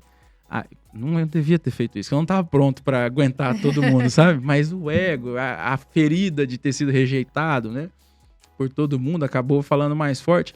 E aí o cara falou, pode. Aí eu saí mostrando para todo mundo aqui, ó, você falou que não queria, e você tá aí ganhando 30 mil por mês, esse cara que ganhava 20, agora tá fazendo 300 mil por dia. Só que aí o que aconteceu? Todo mundo veio ao mesmo tempo. Então todo mundo virou cliente meu ao mesmo tempo. E todo mundo quis abraçar todo mundo. E eu tentei abraçar todo mundo. E é que não dá certo. Eu acho que é isso que muita gente erra, sabia? Os empresários, empresárias, enfim, a gente tem que aprender a delegar. Eu vejo muito isso. O nosso time, a gente delega muitas coisas. Porque senão você quer abraçar tudo. E nessa de abraçar tudo, sabe o que acontece? Você não abraça nada. Não abraça nada. Porque você não consegue fazer nada direito. Porque assim, vamos supor, você é bom no tráfego, o André é bom no copy, eu sou boa na venda, né? Um exemplo. No carisma, com as pessoas, tal, na relação, no network. Cada um tem que saber fazer focar muito no bem. Que ele é bom. Então tem gente que fala assim, eu vou fazer tudo, não vou delegar. Aí não é bom em nada. E no seu caso foi porque você quis abraçar muito trabalho ao mesmo tempo, Eu quis aceitar todo mundo. Sua empresa não estava preparada para isso, Não, né? mano, a empresa era do tamanho dessa sala aqui. Você imagina, vendendo 1 milhão por dia. Mas do tamanho dessa sala. Mano, foi uma loucura. A gente teve que crescer. Assim, a gente chegou a ter 40 mil pedidos atrasados. Meu Deus. Então, tipo, a gente cresceu primeiro em número de funcionários. Então, tipo, fui contratando. E era loucura que, tipo assim, o pessoal do suporte começava a responder o suporte de manhã, tipo... Tinha muita gente trabalhando no suporte. Eles começavam a responder o suporte de manhã com 10 mil e-mail, vou dar um exemplo, assim, um número fictício, não lembro se era isso. E aí eles respondiam, tipo, até o final do dia, 2 turnos. Em 2 turnos eles iam lá e respondiam 8 mil e-mail. Terminava o dia, tinha 20 mil e-mail. Tipo, não conseguia vencer o trabalho. Por quê? Porque tinha atraso de tudo. Porque demorava a chegar o produto, demorava a fazer as coisas. Pra você ter ideia, hoje a gente vende mais, a gente tem 2 pessoas no suporte. E o nosso suporte, mano, a gente podia ter até 0, porque quando você faz uma compra e tudo vai bem, você aciona o suporte? Não. Então, tipo assim, a gente ganhou tanta eficiência no que a gente faz que teve uma vez, por exemplo, que o meio de pagamento marcou todos os boletos como aprovados e não estava aprovado. Ele detectou com 1 hora o erro, já tinha saído um caminhão. Eu tenho uma agência do Correio dentro da minha empresa, a gente é o maior cliente do Correio em Minas. Então você pensa, tipo, quando a gente se tornou tão eficaz naquilo que a gente faz, que tipo, não precisa de suporte mais, tipo, não dá mais BO. Mas até chegar lá, mano, foi não chão. Quebrou essa empresa, conseguiu segurar. Não, essa tá bombando até hoje. Essa tá até hoje. Essa tá bombando, essa tá indo com tudo. Tá saindo umas grandes novidades dela aí. Ô, Kaiser, me fala uma coisa. Quais são os 3 hábitos, por exemplo, que você, Kaiser, fala, esses hábitos eu não abro mão pra ter não só uma vida com dinheiro, mas uma vida próspera? Primeiro hábito é de começar meu dia sempre com Deus. Então, eu acordo todo dia 4 horas da manhã e tenho o meu devocional, né? O meu tempo ali com Deus. Segundo hábito é de buscar sempre, eu vou dizer assim, algo que eu não abro mão, né? Eu posso dizer assim, que vou tentar pegar algo assim. Por exemplo, vamos supor, esses hábitos que muita gente fala, acordar cedo, tomar banho gelado, esse tipo de hábito você tem? Você tomar banho gelado, mano, eu acho que eu não trabalhei o tanto que eu trabalhei e ganhei os milhões que eu ganhei. O André falou hoje poder... assim, ó. Não, mano. O Kaiser, o André falou assim, olha, hoje, gente, o André diz, hoje eu tô meio assim, eu acho que eu vou tomar um banho gelado que falam que dá uma melhorada. Eu falei, olha, só não me vai? Aí eu brinquei com ele e falei... coragem pra se enfiar debaixo do banho gelado. Aí você não sabe, Kaiser, o que aconteceu. Eu tomei um café, melhorou rapidinho. Não, Kaiser, pronto, sabe o que aconteceu? Tá morrendo de bolsa, é muito mais barato. Sabe o que aconteceu? Gente, vocês não acreditam não. O André falou isso. Vou tomar um banho gelado, que eu acho que dá amanhã tal. O que aconteceu? Quebrou o meu chuveiro, quebrou um negócio aquecedor lá e tava gelada a água. Eu falei assim pra ele, ué, André, Filho da e mãe, aí, né? bora Jogou entrar praga, nesse né? banho gelado? Eu falei, jamais, coloquei a mão assim e falei, pra nem a pau. Acordei rapidinho, tomei um café, vambora. Jogou Mas praga, assim, mano. Dizem que ajuda. Tem gente que fala que essa técnica ajuda. Eu, particularmente... Funciona, mas eu acho que não é algo, tipo assim... Não é o que vai te solucionar a sua vida, né? Não. Não adianta você ir lá tomar banho gelado e falar, agora eu vou pra cima de tudo, vou conquistar o mundo. Vai dar 10 minutos. Vai passar frio e ainda pode pegar uma gripe. Então, assim, tudo bem, eu tomo banho gelado, eu acordo cedo, mas eu tenho que ser produtivo. Não adianta tomar banho gelado e dormir depois. Não, assim, primeiro é isso, colocar Deus em primeiro lugar em tudo que eu vou fazer, que é o que eu faço. Segundo, eu sempre tenho metas muito claras e objetivos muito claros de onde que eu quero chegar e para onde que eu tô indo. Então, eu tô com o meu Waze o tempo todo ligado e mostrando para onde que é. Não é ligado só, porque tem gente que anda com o Waze ligado, aí só fica assim, polícia tá ali na frente, tem um semáforo, tem radar, mas a pessoa não coloca um destino. Se ela não coloca um destino, ele não sabe se aquela rua que ela pegou vai levar ela pro caminho que ela quer ou não. Então, por exemplo, quando eu coloquei o destino de Abril Capital, tipo, tinha ruas que eu entrei que, essa rua não vai me levar pra lá, pelo contrário, ela vai me tirar de lá. Então, eu coloco meta diária, né, então eu tenho que fazer pelo menos uma coisa que, tipo assim, se eu fizer essa coisa, hoje eu não preciso fazer mais nada do meu dia. Então, e uma coisa que é hábito, que acabou se tornando hábito, que é a questão da live que eu faço de doação para as pessoas, né? Tipo, a minha primeira hora útil do dia eu dou de graça para as pessoas. Então, eu passo ali de 4 às 6 horas da manhã, mais ou menos, entre tomando banho, conversando com Deus, fazendo meu devocional, no mínimo 1 hora de devocional. E aí, quando dá 6 horas da manhã, eu faço 1 hora de live. Como você já viu, não programo nada, eu abro e deixa Deus guiando mesmo. Né? E depois disso começa o meu dia profissional. Então, primeiro eu sirvo, né? Primeiro eu me conecto com a fonte, depois eu sirvo o meu irmão e depois eu começo a trabalhar nos meus projetos. Aí eu procuro fazer uma única coisa só, que tipo assim, que se eu fizer só ela, eu posso encerrar o meu dia e não preciso fazer mais nada. Pra você até não ficar que nem você falou, né? Porque ansioso, com síndrome de burnout, depressivo, que tá acontecendo. E eu falo muito sobre isso. Inclusive, eu defendo muito essa bandeira. As pessoas não levam a sério, é muito sério. Exato, porque a pessoa que ela tem uma depressão, ela sabe ali o que é. Ela sente a dor, ela realmente, em algum momento, ela pode perder a esperança. Então, eu procuro muito falar sobre isso. Pra tentar aliviar as pessoas, pra trazer, igual você falou, uma esperança, uma fé, mostrar que ali é um momento, às vezes, que ela tá passando, mas que vai superar. Porque tem muita gente, né, André, que acaba acontecendo de ter problemas seríssimos por excesso de trabalho ou até por não ter Deus, não saber ter o equilíbrio ali, né? E até queria falar de uma situação que você mesmo fala, Kaiser, sobre uma humilhação que você sofreu, que a sua ex-sogra chegou a jogar ração de cachorro em você. Foi de... Como é que foi isso? Como é que você superou isso pra se tornar hoje um baita de um... Mas o que isso te deu de lição de vida? Não acho que isso foi bom pra mim, não. Porque isso aí que fez eu gastar o meu primeiro milhão esfregando na cara dela. Mas não era bem ração. O que ela fazia? Ela cozinhava pros cachorros. Então ela não dava ração pros cachorros. Ela comprava, tipo, uns negócios lá, tipo um tipo de carne específica e tipo de arroz específico. Um abraço pra ela. Hoje vem pedir dinheiro emprestado aqui pro Kaiser, que ele te empresta. E aí ela falava assim, toma isso aqui. As palavras doem muito mais do que as ações, né? Então ela falava assim, isso aqui eu comprei pros cachorros, mas como vocês estão passando fome, tipo, pega pra vocês. Não era ração, era tipo uma comida pro cachorro. Uma comida assim, de mais baixa qualidade. Tipo aquelas coisas que no açougue seria tipo R$1 o quilo, essas coisas assim, sabe? Tipo, vou assim dizer. Então ela fala, a palavra que ela fala, tipo assim, comprei pros cachorros, mas como vocês estão passando fome, você não presta, um vagabundo, não quer trabalhar, só quer ficar na frente do computador, toma aí pra vocês aí. Então, tipo, e aí eu chorava pra caramba, tipo, e ela nem tinha uma, né? Ela gostava. Você nunca mais teve contato com ela, Kaiser? Lógico que tem contato com ela até hoje. Perdoou ela, tá tudo Todo mundo, mano, tem ninguém que eu não perdoei. Mas como é que é a sua relação hoje com ela? A última vez que eu tive contato com ela, eu mandei pintar a casa dela, que tava com a pintura meio feia. Eu falei, mandei pintar a casa dela, tipo, mandei uma grana. E a filha dela, que era tua ex-mulher, que casou com aquele cara que te deu emprego? É mãe do meu filho, né? Eu vou ter relação com ela. Eu vou ter relação com ela indireta, assim, pro resto da vida, praticamente, né? Tipo, então...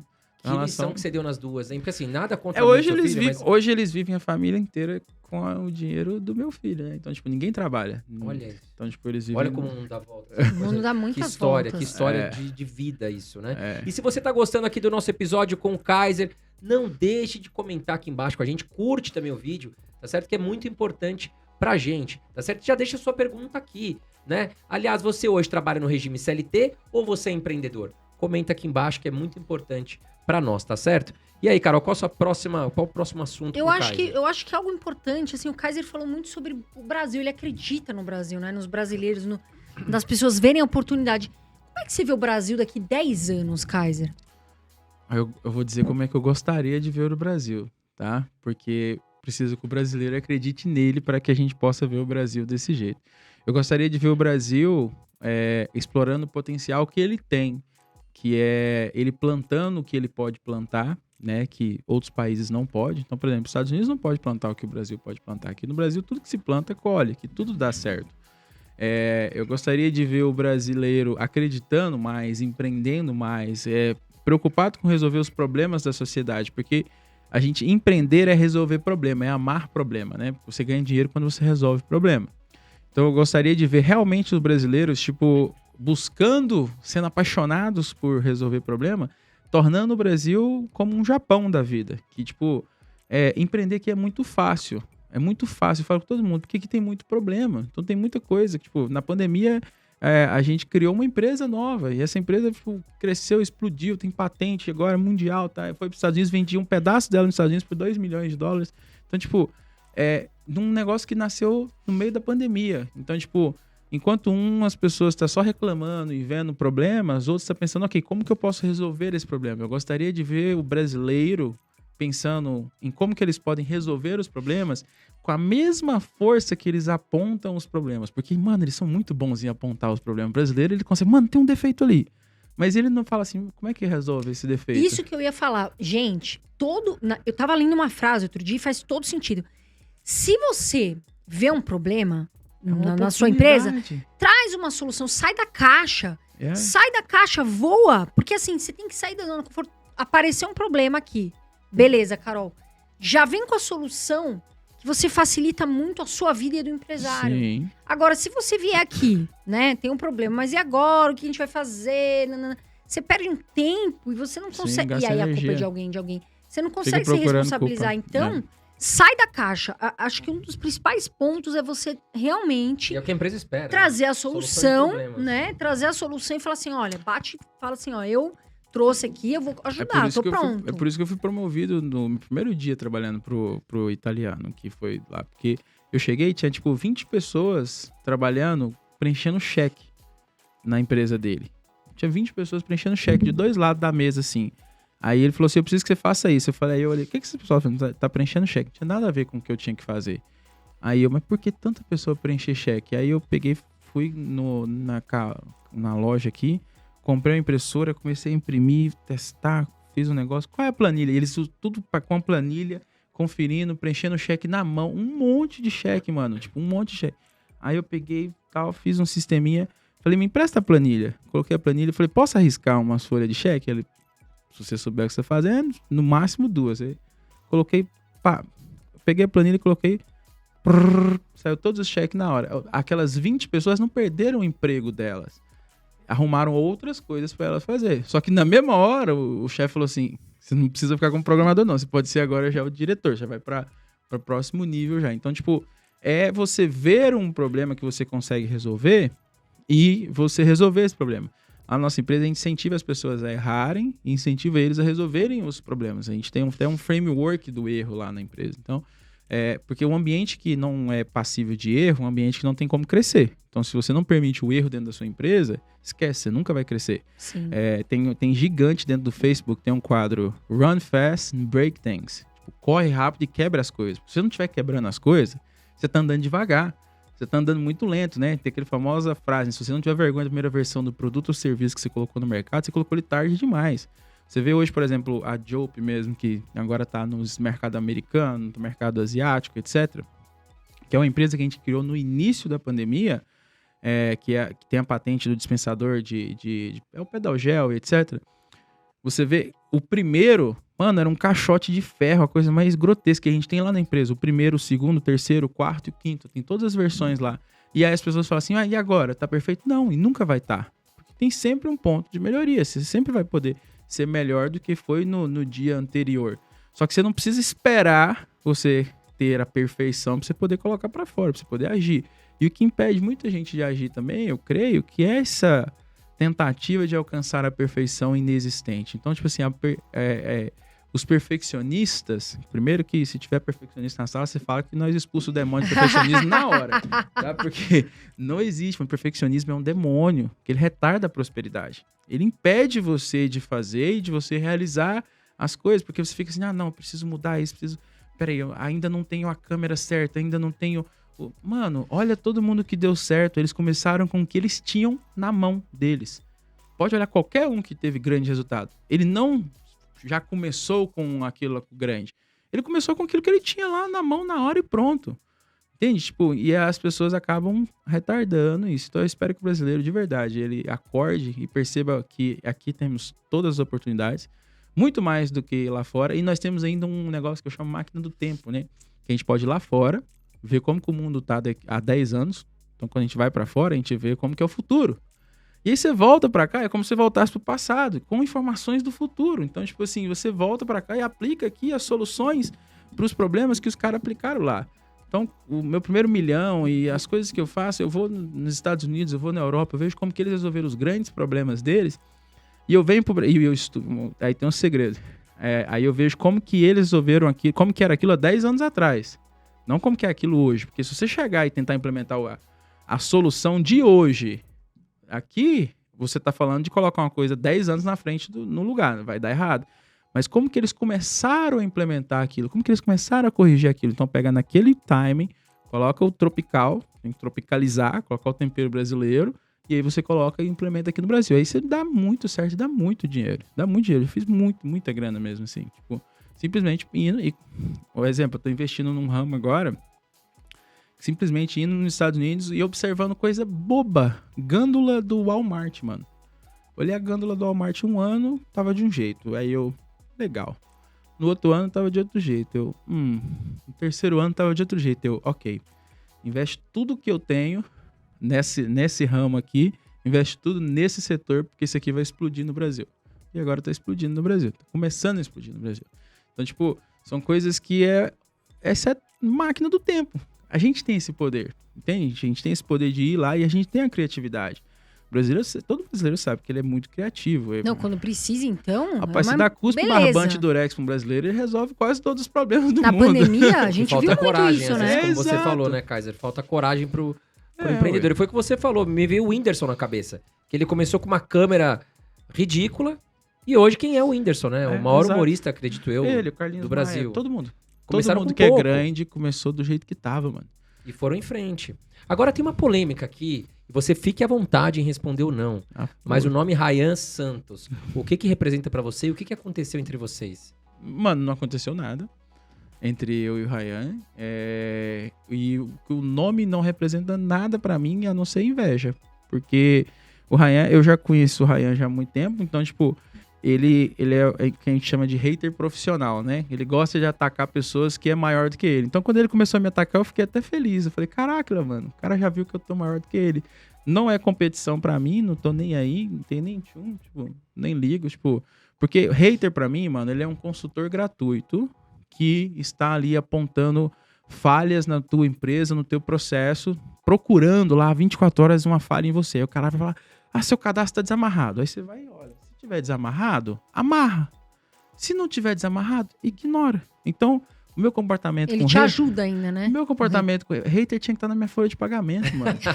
Porque, sério, tipo assim, eu pago consultoria, eu pago 50 mil, 100 mil pra consultoria vir, fazer todo uma análise, toda uma auditoria na minha empresa e apontar um potencial problema. E aí eu vou lá e pago, 50 mil, 100 mil pra consultoria. O hater fica lá, ele fez isso de errado. Aí eu pessoal, né, nem chega de mim, porque eu não deixo chegar nada em mim. Veneno faz mal pra quem bebe, então eu não bebo. Aí chega num pessoal lá que faz esse tipo de análise, eles analisam, é verdade? Se for verdade, arruma, corrige. Se a gente errou, pede perdão. Se a gente, mano, é simples, ninguém é perfeito. Se a gente tá errado, a gente assume nosso erro e pronto. Se a gente não tá errado, a gente ignora. Então, tipo, é só isso, tipo, e basicamente isso aí. Ele fala, tipo, as coisas dele. Eu nunca rebati, nunca falei de volta. Pra falar a verdade pra você, é a primeira vez que eu falo o nome do Ryan. O Ryan, ele perdeu as redes? O que aconteceu? Todas eu não as vejo redes. Mais ele. Já um monte de vezes. Ele tem mais processo. Não, mas que atualmente tudo. eu não vejo ele mais. É porque ele perdeu todas as redes isso? sociais. Perdeu todas as redes. Tem ordem judicial de derrubar até o canal do YouTube dele. Aí ele briga falando que ele depende pra poder sobreviver, mas ele fica fugindo da justiça pra lá e pra cá e tudo mais, mas tem muito processo contra ele, muito processo. Ele fez muita loucura, né, nesse negócio de ficar atacando todo mundo, atacando Flávio Augusto. Ele viu assim, todo mundo quis, e esse é um ponto até curioso do brasileiro, de todo mundo que te segue, todo mundo que me segue, tem uma galera que tá ali só olhando, esperando a gente cair. Eles não estão ali torcendo pela gente. Então, qual que é a estratégia desse tipo de gente? Não vou nem falar da pessoa. A estratégia desse tipo de gente é tentar colar em você. Então, por exemplo, ele colou no Flávio Augusto, fez uma entrevista com o Flávio Augusto, e aí acontece uma transferência de autoridade, uma transferência ali de pessoas que acabam acompanhando os dois, e depois ele começa a atacar aquela pessoa para poder atrair aquela base que tá torcendo para que aquela pessoa caia. Mas, tipo... É um jogo de curto prazo, é um jogo idiota. É um marketing negativo, é você um não marketing, acha, é um marketing que não faz o menor sentido. Pra tentar vender uma coisa depois que, mano, não faz, assim. E com todo... A verdade sobre o Ryan. Amo o Ryan. Amo todos os meus haters, mano. Oro por eles, agradeço a Deus pela vida deles. Alguma crítica que ele fez já te ajudou? O Ryan, não. Porque as críticas dele são todas mentiras. Não teve nenhuma crítica dele que foi verdade. Então, tipo, não teve... Dele não, de um outro hater que eu tenho, ele já teve crítica dele que me ajudou. Mas ele é famoso também, não? Não, mas é que eu tenho 2 haters, né? Tem o Ryan e tem esse outro. O Ryan é hater profissional. Aí eu ignoro, porque a profissão do cara é ser hater, você tá ligado? E o outro é só por inveja mesmo, tipo... É mais a vida pessoal, você é mais próximo, não é famoso igual o Ryan, assim. Não, nunca nem... Porque nesse mercado todo mundo se conhece, né, Kaiser? Todo mundo é colega, todo mundo é amigo. Então, se você faz inimizade com uma pessoa, acaba vazando isso assim. Pra quê? Todo mundo pode se ajudar, todo mundo pode se apoiar, tranquilidade, tem espaço. E aí uma coisa que, tipo assim, eu tenho 15 anos que eu vivo de internet, né? Então, dia 27 de março agora, fez 15 anos que eu vivo de internet. Então eu já vi muita coisa. Eu já vi muita gente explodindo, já vi muita gente caindo. Vocês acompanharam a época da Bel Pass, né? Vocês lembram da Bel Pass? Bel Pass? Lembra da Bel Pass? Não. Tá vendo? Eu não acredito nisso. Eu não lembro, isso aqui, não, mano, isso aqui vai virar um meme, essa parada. Sério mesmo. A gente vai ter que estudar. Abre o sabe Google. Por quê? Tipo, a Bel Pass, pensa assim, na maior autoridade do marketing que vier na sua cabeça. Não, eu lembrei. Lembrou? Era uma do moça, Vale? Lembrei. Lembrou? Que deu algum problema. Um blogueiro com uma postagem, destruiu toda. Blá, blá. Lembro. Lembrou? Lembrei. Como é que é essa história? Rayan não, pelo amor de Deus. Olha lá. Olha o meme configurado. Olha o meme. Ô, meme é ambulante. que você falou do meme, eu fiquei preocupado. Falei, será que eu vou virar meme? Ô, Kaiser, como é que é essa história? Mano, essa menina, tipo, eu fico com dó dela. Porque, tipo, eu acompanhei de fora. E eu vi, essa menina explodiu. Assim, explodiu assim e tal. Era querida por toda a imprensa. Então, tipo assim, pensa na maior autoridade que você pensar hoje de marketing. E aí você pensa assim, essa pessoa sendo apoiada pela Globo, por todas as emissoras e todo mundo. Não existe hoje ninguém com essa mesma autoridade. Essa menina, ela estava nessa posição. E aí ela resolveu lançar uma hamburgueria e resolveu fazer via crowdfunding, levantar o investimento para essa hamburgueria via crowdfunding. E aí nisso ela pegou um hater lá que vasculhou a vida dela inteira e tinha muitas coisas contraditórias, muitas coisas que não eram verídicas na vida dela. Ela falou que ela tinha vendido uma empresa por $200 milhões. Lembrei. E, na verdade, a empresa tinha sido vendida por $200 milhões, mas a empresa nunca tinha sido dela. E aí o dono da empresa pegou e se manifestou. Então, e ela falou que ela tinha feito, tipo, 4 faculdades nos Estados Unidos, que ela tinha trabalhado no Google, que ela tinha trabalhado no MIT, que ela tinha trabalhado no Facebook. E ela quando é brasileira, essa brasileira. Pô, porque tem um filme no Netflix que parece isso daí também, que ela deu um golpe em um monte de gente lá na Europa. Mano, essa menina não deu um golpe. Ela, tipo assim, e eu vou dizer pra você, eu fico com dó dela porque... Ela inventou as histórias pra fortalecer a imagem dela, né? E aí não deu certo. E eu vou dizer, não foi nem questão de inventar. Ela foi meio que... As pessoas foram falando e ela foi aceitando no começo. E depois ela foi usando aquilo que as pessoas falaram. Então, tipo, no começo não era... Por exemplo, se você vê... Tem um podcast, por exemplo, que o vídeo mais assistido do canal do Rayan é comigo. Então, tipo... Aí, num vídeo tem uma hora que ele fala assim, ó... Inclusive, esse avião e esse helicóptero é dele. Eu dou uma regalada de zóio assim e falo... Não, mano, o helicóptero não é meu. Porque o helicóptero era do meu sócio. O avião era meu, mas o helicóptero não. Então, tipo assim... Por quê? Porque eu já tenho esse... Pô, a internet tem esse negócio de, vamos dar uma inflacionada. Vamos fazer mais barulho do que resultado. As pessoas confundem barulho com resultado. E essa menina, ela deixou fazer muito barulho. Então, eu já vi nos meus anos 15 anos que eu vi de internet. Então, só tem 5 que eu me tornei público. Eu falei, agora eu vou ser público. Vou deixar as pessoas me verem. Então, tipo assim, são 10 anos de anonimato e fazendo milhões. Fazendo muita grana. Tipo, mano... Amém. Teve muito produto que vocês já compraram, que a galera já viu explodindo. Teve muita gente que a galera falou, cara, esse cara é muito bom, que era eu por trás. E, tipo, ninguém sabia, entende? E eu não tava agarrado, tipo, porque não era meu papel. Meu papel era ficar ali. Não é o barulho, é o resultado, igual você falou, né? O meu papel era ser apoio mesmo. E aí... Hoje eu aprendi a ver até...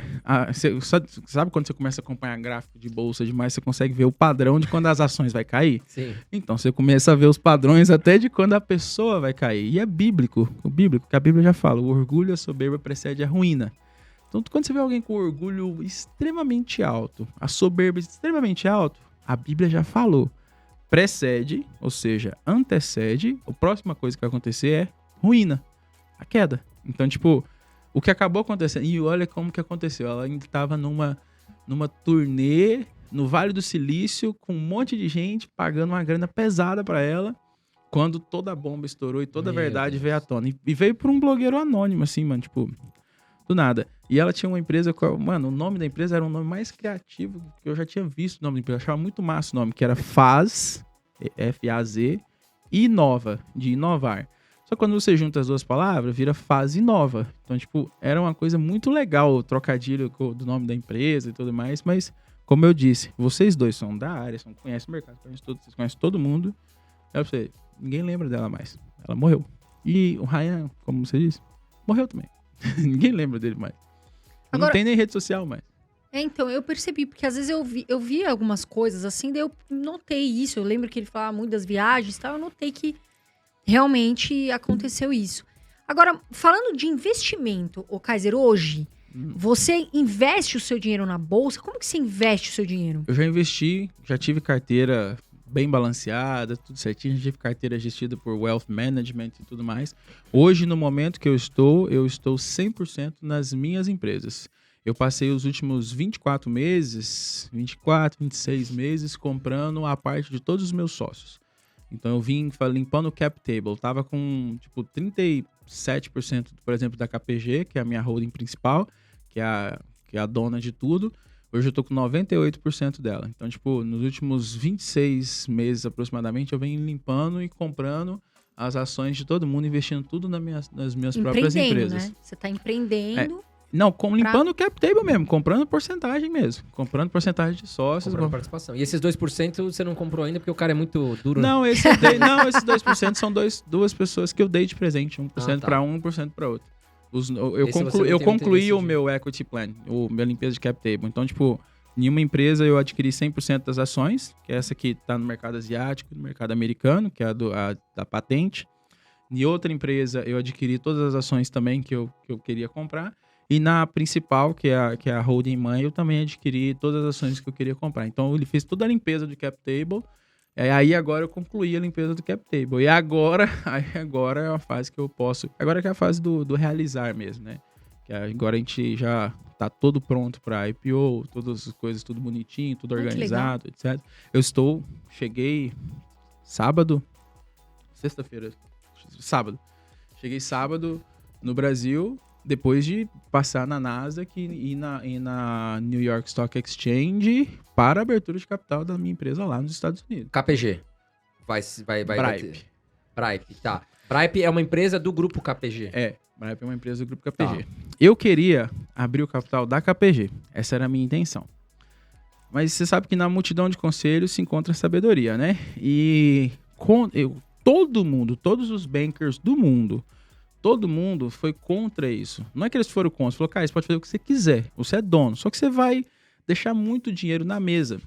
Porque quando você fala KPG, você está falando de uma holding multissetorial. Então, ela tem indústria, ela tem fintech, ela tem edtech, ela tem um monte de verticais diferentes dentro dela. Então, ela tem empresa de mineração. Então, ela está exposta a riscos diferentes. Então, quando alguém olhar para a bolsa, ele vai olhar assim, quem é o par listado? O par listado seria, o mais parecido seria o Itaúsa. Aí o cara vai comparar você com o Itaúsa? O cara fala, não, Itaúsa eu conheço.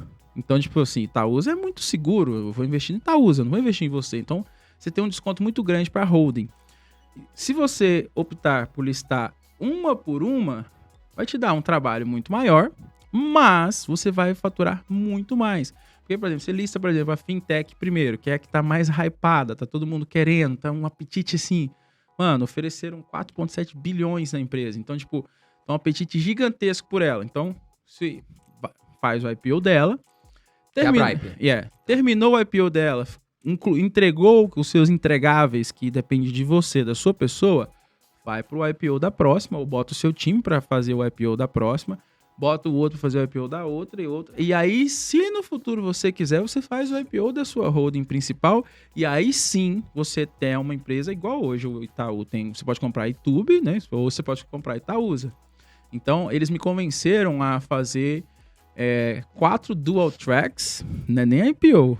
4 dual tracks para depois pensar... 3 dual tracks para depois pensar em fazer o IPO da holding principal. E pelo andar da carruagem, eu já decidi que realmente não tenho intenção de fazer o IPO da holding principal, não. Porque não faz sentido. E até durante o próprio dual track que a gente está fazendo agora da Bripe mesmo, que é... Você está fazendo uma caminhada para o IPO, ao mesmo tempo que você está fazendo uma caminhada para M&A, mercado de capitais. Então, você está em busca de fundos, mas você também está caminhando para abrir o capital na bolsa. Agora deu uma clareada boa. Abrir o capital na bolsa é muito mais difícil do que você captar um grande fundo de investimento. É porque lá nos Estados Unidos, inclusive, eles dão preferência primeiro para os fundos, né? Aí os fundos vão lá, fazem toda a aquisição das ações, depois vai para o mercado Exatamente. Acionário. Inclusive, na reunião agora com eles, por exemplo, eu tive reunião com as duas bolsas e foi muito massa, né? Tipo, é uma experiência incrível, incrível, eu recomendo, assim, quem tiver a oportunidade tem que conseguir, é muito massa mesmo.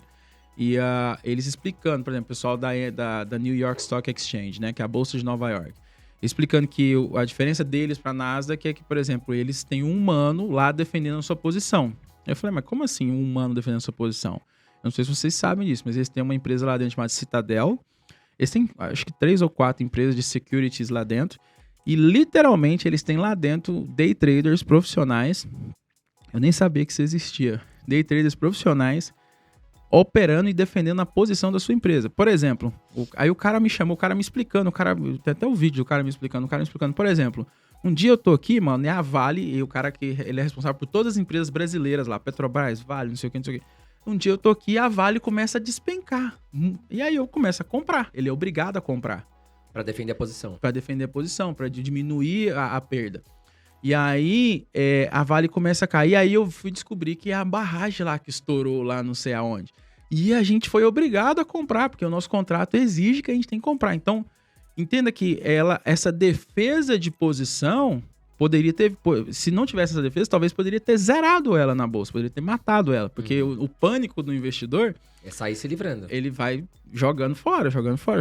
Na Nasdaq não tem esse tipo de mecanismo. Não tem esse ser humano fazendo essa defesa com o dinheiro deles e tudo mais. Porque eles que ganham dinheiro nessa operação também. Eles ganham muito dinheiro. Porque os caras estão... É o day trade inside mesmo, né? Tipo, ele tá falando com o dono da empresa, ele tá falando com o noticiário, ele tá falando com tudo, só que ele tem a obrigação de defender a empresa. Então, tipo, ele fala assim, ó, alguém começa a vender muito, eu começo a comprar. Ou alguém começa a comprar muito, eu começo a vender também. Então, tipo, eles vão mostrando como que... Aí ele vai mostrando, né? Ele foi mostrando como que ele faz na prática lá, no dia a dia deles. E, tipo, é muito massa, né? Tipo, lá dentro da bolsa. Aí depois foi pra Nasdaq. Tipo, no mesmo... Aí eu falei, tem que ir, mano. Ó. Aí meu relógio tá assim, Nasdaq. Aí ele, vai lá. Tipo, os caras tinham preparado uma baita recepção pra gente. Aí ele falou, vai lá na Nasdaq. Aí eu fui na Nasdaq, fizeram uma baita recepção também. Assisti a cerimônia de encerramento da bolsa. Fizemos todo um auê lá. E o legal é que fomos chancelados pelo governo americano. Então não fomos, tipo... até a foto, assim, você vê, tipo assim, consulado dos Estados Unidos no Brasil. Então, tipo, não era uma coisa qualquer. E aí na Nasdaq, tipo assim, enquanto na New York Stock Exchange, tipo assim, ó, você vai listar no ano que vem. Na Nasdaq é tipo, ó, mano, se quiser, semana que vem, mês que vem, é nóis, entendeu? Tipo, chegar aí já tá na Nasdaq na Nasdaq é tecnologia. Tipo, e aí eu fui descobrir, por exemplo, coisas que eu não sabia, não sei se vocês sabem. Mas, por exemplo... A Nasdaq é um monstro que a New York Stock Exchange criou quando ela rejeitou o Google e a Microsoft. Então, a Bolsa de Nova York rejeitou o Google e a Microsoft. Não, vocês não cumprem os pré-requisitos para listar aqui. Aí foi lá e listou num trenzinho pequenininho na esquina que chamava Nasdaq. Aí daqui a pouco vai um outro lá, Alibaba, acaba listando lá também. Virou aí já era. E uma dúvida que eu tenho. E você decidiu, então, lançar nos Estados Unidos suas ações? Nós vamos Por que nos Estados Unidos, não no Brasil? Mais liquidez, tá? E a gente faz um dual opening. Então, você faz a abertura lá e aqui, igualzinho o Nubank fez. Então, você abre o capital lá e abre o BDR aqui, do mesmo jeito. Então, a pessoa que quiser entrar aqui, entra do mesmo jeito, participa do mesmo jeito. Tudo bonitinho. Com a diferença de que lá você tem acesso a um mercado de capitais gigantesco. Então, por exemplo... Eu falei assim, ok, quais são os pré-requisitos para listar? Que é interessante. Aí o cara começou a passar os pré-requisitos e ele tem que faturar tanto, eu já faturo. Tem que ter tanto de balanço auditado, já tenho. Tem que ter isso, já tenho. Porque eu já venho trabalhando nisso há 2 anos, já tem que ter isso. Tem que ter 400 stakeholders com no mínimo 100 ações. Aí eu falei, eita... Eu tô há 2 anos comprando todos os sócios, a regra tem que ter 400 sócios. Aí por quê? Eu falei, mas por que eu tenho que ter isso? Porque eu queria meio que chegar sozinho na parada, sabe? Ele falou, não pode, porque não pode ter um movimento baleia dentro da bolsa. A bolsa não é igual o Bitcoin, que você pode chegar e, tipo, manipular. Porque se você tem uma posição muito grande, você manipula muito o mercado. Então você é obrigado a dar uma diluída antes de entrar. Eles não deixam entrar se você não tiver diluído. Aí eu, poxa, eu achando que eu tinha recuperado tudo. Aí ele, não, mas não se preocupa, agora é a hora que você vai realizar. Agora é a hora que você vai ganhar dinheiro, porque agora é a hora que você vai colocar o dinheiro no bolso, no seu bolso, para você colocar essas 400 acionistas que com no mínimo 100 ações cada dentro da sua empresa. E aí, olha que interessante, foi por causa disso aí que o Nubank criou aquela negocinho do pedacinho, uma baita jogada de marketing. Com os clientes, né? Foi pra cumprir uma regra da NYSE, mano. Olha lá, se você não sabia aqui em primeira mão. Mano, na hora que foi isso mesmo, cara. Relembra pro nossos... Na hora que eu falei assim, eu falei, caralho, agora a ficha caiu, mano. Por isso que o Nubank deu um pedacinho pra cada um. Todo mundo que tinha conta aberta, não era isso? E tava em dia, e tava com não sei o que, e tal, não sei o que, tinha ganhou direito uma ação. Uma ação. Nisso, deu uma diluída violenta. Essa uma ação tá escrito nas regras do Nubank, ó, a gente vai cuidar dela para você por 1 ano. Ou seja, você não pode negociar ela, você não pode vender. É uma ação não negociável durante 1 ano. Então a gente vai cuidar dela durante 1 ano, depois de 1 ano você faz o que você quiser com ela. Ele cumpriu o pré-requisito para listar na NYSE, ele listou na NYSE, não na Nasdaq. Ele cumpriu o pré-requisito e fez uma baita de uma jogada de marketing que eu falei, cara, genial, mano. Eles são muito bons no marketing. Genial. Aí eu falei, legal, mano, dever de casa tá aí, tipo, basicamente... E aí eu tô assim, ok, então eu vou resolver isso aí. Aí ele disse, não, já tô marcando reunião pra você aqui com Goldman Sachs, com JP Morgan, com os principais bancos do mundo, você já vai fazer reunião com eles e eles vão comprar tudo. Tipo, eles mesmos já colocam todos os negócios. Então, o excesso de liquidez que tem lá... É o padrão, né? Porque daí esses bancos vão oferecer pros principais clientes, né? Quando eu falo de excesso de liquidez, a gente tem que entender que, tipo, uma empresa americana é maior que toda a bolsa brasileira. E aí você pega, tipo, a número 1 americana é maior do que toda a bolsa brasileira. A número 2 americana é maior do que toda a bolsa brasileira. Quando a gente fala toda a bolsa, a gente tá falando da Petrobras, da Vale, de todo mundo, mano. Itaúsa, empresas enormes. Tudo, né? mano. Tipo... Não, eu até imaginei a sua resposta, mas eu perguntei justamente pra gente conversar aqui. Mas a liquidez lá fora é muito maior. É absurdo. Lá a gente tem mais de 5 mil ativos, aqui a gente tem 300. E agora todo mundo tá indo listar lá. Você vê? PagSeguro não foi? Listou lá. A Banco Inter migrou agora. Lá. Banco Inter tá migrando pra lá. XP lançou lá. XP fez na Nasdaq. Tá lá. Nubank foi pra Então acho que é meio padrão, as novas fintechs principalmente vão acabar lançando nos Estados Unidos, porque elas conseguem buscar o brasileiro. Já sinalizou que tá indo pra abrir lá também, já saiu notícia lá que ela já fez o pedido também pra lá, então tipo, é uma tendência pras big irem pra lá, sabe? Tipo, é uma tendência, mas o Brasil não perde nada com isso, porque todas elas fazem dual listing, então elas fazem a listagem lá e aqui, então tipo, ou ela lista lá uma empresa brasileira e lista aqui empresa brasileira mesmo, que é o caso, por exemplo, da Petrobras. Tem a DR lá. Exatamente. E tem ação aqui. Exatamente. Ou ela faz o contrário. Ela lista a empresa lá, a sede passa a ser americana e lança o BDR aqui no Brasil ao mesmo tempo, no mesmo instante, na mesma abertura de capital, no mesmo tudo. Legal. Kaiser, chegamos agora no nosso quadro Ping Pong, que a Carol vai te fazer algumas perguntas, você tem que responder. A gente prende o convidado aqui até responder. É um quadro muito especial que viraliza muito aqui, dá milhões de visualizações.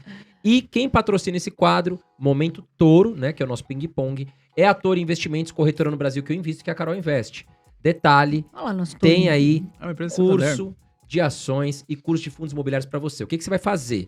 Aqui embaixo tem o link de abertura de conta e tem o QR Code passando aqui pela tela. Só posicionar o celular, já vai ser direto. Você vai ser direcionado direto para o site de abertura de conta, tá? Você vai transferir aí, abre tua conta, vai transferir R$50 e deixe na sua conta corrente, tá certo? O dinheiro é seu, você vai utilizar esse dinheiro. Mas aí é o seguinte, assim que você transferir os R$50 do seu bancão lá para Touro, vai chegar um e-mail onde você cadastrou na abertura de conta, tá? Com aulas que eu e a Carol demos para você de ações e fundos imobiliários, mais 2 planilhas de rebalanceamento de carteira e organização financeira, que nós falamos muito com o Kaiser aqui, que mudou a vida dele quando ele começou a se organizar. Então vai lá, abre tua conta, hein, transfere os R$50, faz o curso e depois você investe esses R$50 da forma certa, né, Carol? Sim, tá fácil, hein, gente? Vai começar a investir. Quem investe, o futuro agradece, eu sempre falo isso. Nossa, essa frasezinha também. E agora ping-pong, Carol Dias apresentando aí. Ping-pong, não dá pra fugir.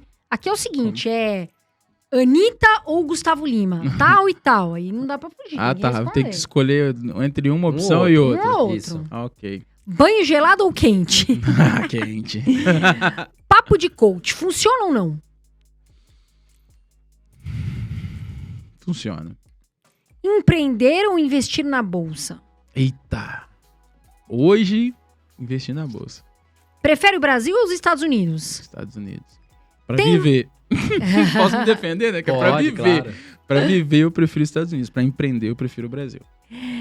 Tem mágoa da sua sogra? Não. Qual empresa fatura mais, Capla ou Bripe? Bripe. Pablo Marçal ou Bolsonaro? Ixi. Essa é pesada, hein? Essa é treta. Bolsonaro. Aí, ó, não fugiu das nossas perguntas. A gente sempre traz esse quadro, né, André? É sempre comentado, Esse né? quadro o pessoal voadora. gosta muito. Kaiser, mas os seus recados finais, como encontrar o Kaiser? Deixa um recado pra nossa galera que tá te assistindo. Bom, tô disponível. Ó, O nome é WhatsApp, simples. O nome passa é o WhatsApp. simples. Kaiser com 2S mesmo, né? No Instagram e no YouTube é o meu nome, que é Shirleyson Kaiser, que é bem complexo, vamos assim dizer. E basicamente isso. E uma coisa que eu queria deixar de recado, acho que até para vocês tomarem conhecimento, de uma coisa que o governo americano está fazendo, que eu acho que vale a pena vocês até compartilhar, se vocês quiserem ou não, com os inscritos de vocês, que é um programa deles chamado Select USA, que a gente acabou de participar de lá. Que é uma feira que você vai e você tem em um lugar, mano, todos os estados americanos com stands, é muito interessante, tipo, com stands. E aí, tipo, você tem todos os estados com stands e você tem todos os órgãos governamentais importantes também nessa mesma feira. E tá tudo ali pra você empreender nos Estados Unidos, sabe? Tipo, aí você vai no estado, tipo, de Nova York, aí o cara fala assim, eu te dou um galpão. Aí você vai no outro estado, os cara fala assim, ó, monta a sua empresa aqui que eu te dou um galpão mais um ano de incentivo fiscal. Aí o outro estado fala, eu te dou um galpão, um ano de incentivo fiscal e te dou o salário de todos os seus funcionários durante 3 anos. Aí no outro estado vai não sei o quê. Aí você tem o setor de marcas e patentes, você tem a agência de regulatória de Food and Drug Administration, você tem tudo num lugar só, eles criam essa feira, mas sabe, tipo, Select USA, qualquer brasileiro pode participar, pode se inscrever para poder levar a empresa dele para lá, aí eles, lógico que eles aprovam a empresa ou não, e que, mano, eu recomendo que vocês vão para vocês conhecer pessoalmente. Porque é uma feira, isso, É uma feira que acontece em Washington, D.C., foi criado pelo Obama, e ela é extraordinária. Tipo assim, a gente foi nela e depois da gente ir nela, que a gente foi nas bolsas de valores, que a gente foi nas embaixadas e tudo mais. Precisa falar inglês, pessoal? Mano, é melhor que tradução, fale inglês. É melhor que fale inglês. Tá. Mas tem tradução simultânea no fone, mas, tipo, você não vai aproveitar legal se você ir na tradução simultânea, não. Eu falo pra todo mundo. Se o cara quiser crescer, tem que aprender inglês. E se quer empreender, talvez contrata leva contigo um tradutor. Leva um tradutor que vai ficar ali também. Traduzindo pra você. Leva um facilitador também. É isso aí. Mas se for aprovado como empreendedor pra ir, não perca essa oportunidade, porque eu falo assim, mano, você tem acesso a todo o mercado do mundo. Até os fundos de investimento tá lá também pra você poder... Que legal. Belíssima dica aí pra vocês. E guardem as dicas e façam. E estude, acontecer. gente, que vale muito a pena. Mas que bate-papo interessante, a gente descobriu várias coisas aqui, André. Nossa, Tem muita coisa. O Kaiser ensinou muita coisa pra gente. Merece o like pra mim. Que veio, olha, de muitas coisas difíceis, mas hoje deu a volta por cima e que vai convidar a gente, eu e o André, para ir para os Estados Unidos. Quem sabe ficar 15 dias de graça no Hotel 5 Estrelas. Kaiser, queria te agradecer. Eu que agradeço. Quero agradecer, muito prazer você estar aqui. Obrigada pelos seus, né, por você perder, assim, perder não, por você estar aqui com a gente. O seu tempo, que eu sei que é muito, né? Você vive viajando pra lá e pra cá. E por você trazer toda essa história sua. Pra que mim Deus é te uma abençoe. honra e fico muito feliz mesmo. E parabéns pelo trabalho que vocês estão fazendo. Continuem, que com certeza está mudando vidas e está impedindo pessoas de cometer erros simples que eu cometi e que acaba salvando vidas lá na frente. Parabéns mesmo que vocês estão fazendo. Continuem. Obrigada, muito obrigada. Obrigado mesmo. Obrigado você também por mais uma participação aqui com a gente no Irmãos Dias Podcast. O meu recado é, faça bons investimentos, durma bem, que isso que é importante, tá certo? Um grande abraço pra vocês. Quero agradecer vocês pelo carinho, pelo apoio, porque isso aqui é pra vocês e vocês estão sempre aqui dando muito apoio e muita, né, estão confiando e estão dando sempre aquele carinho especial e a gente guarda isso e a gente sempre vê. Tá bom, gente? Um beijo de luz, eu sempre falo. Voa Brasil e até o próximo vídeo.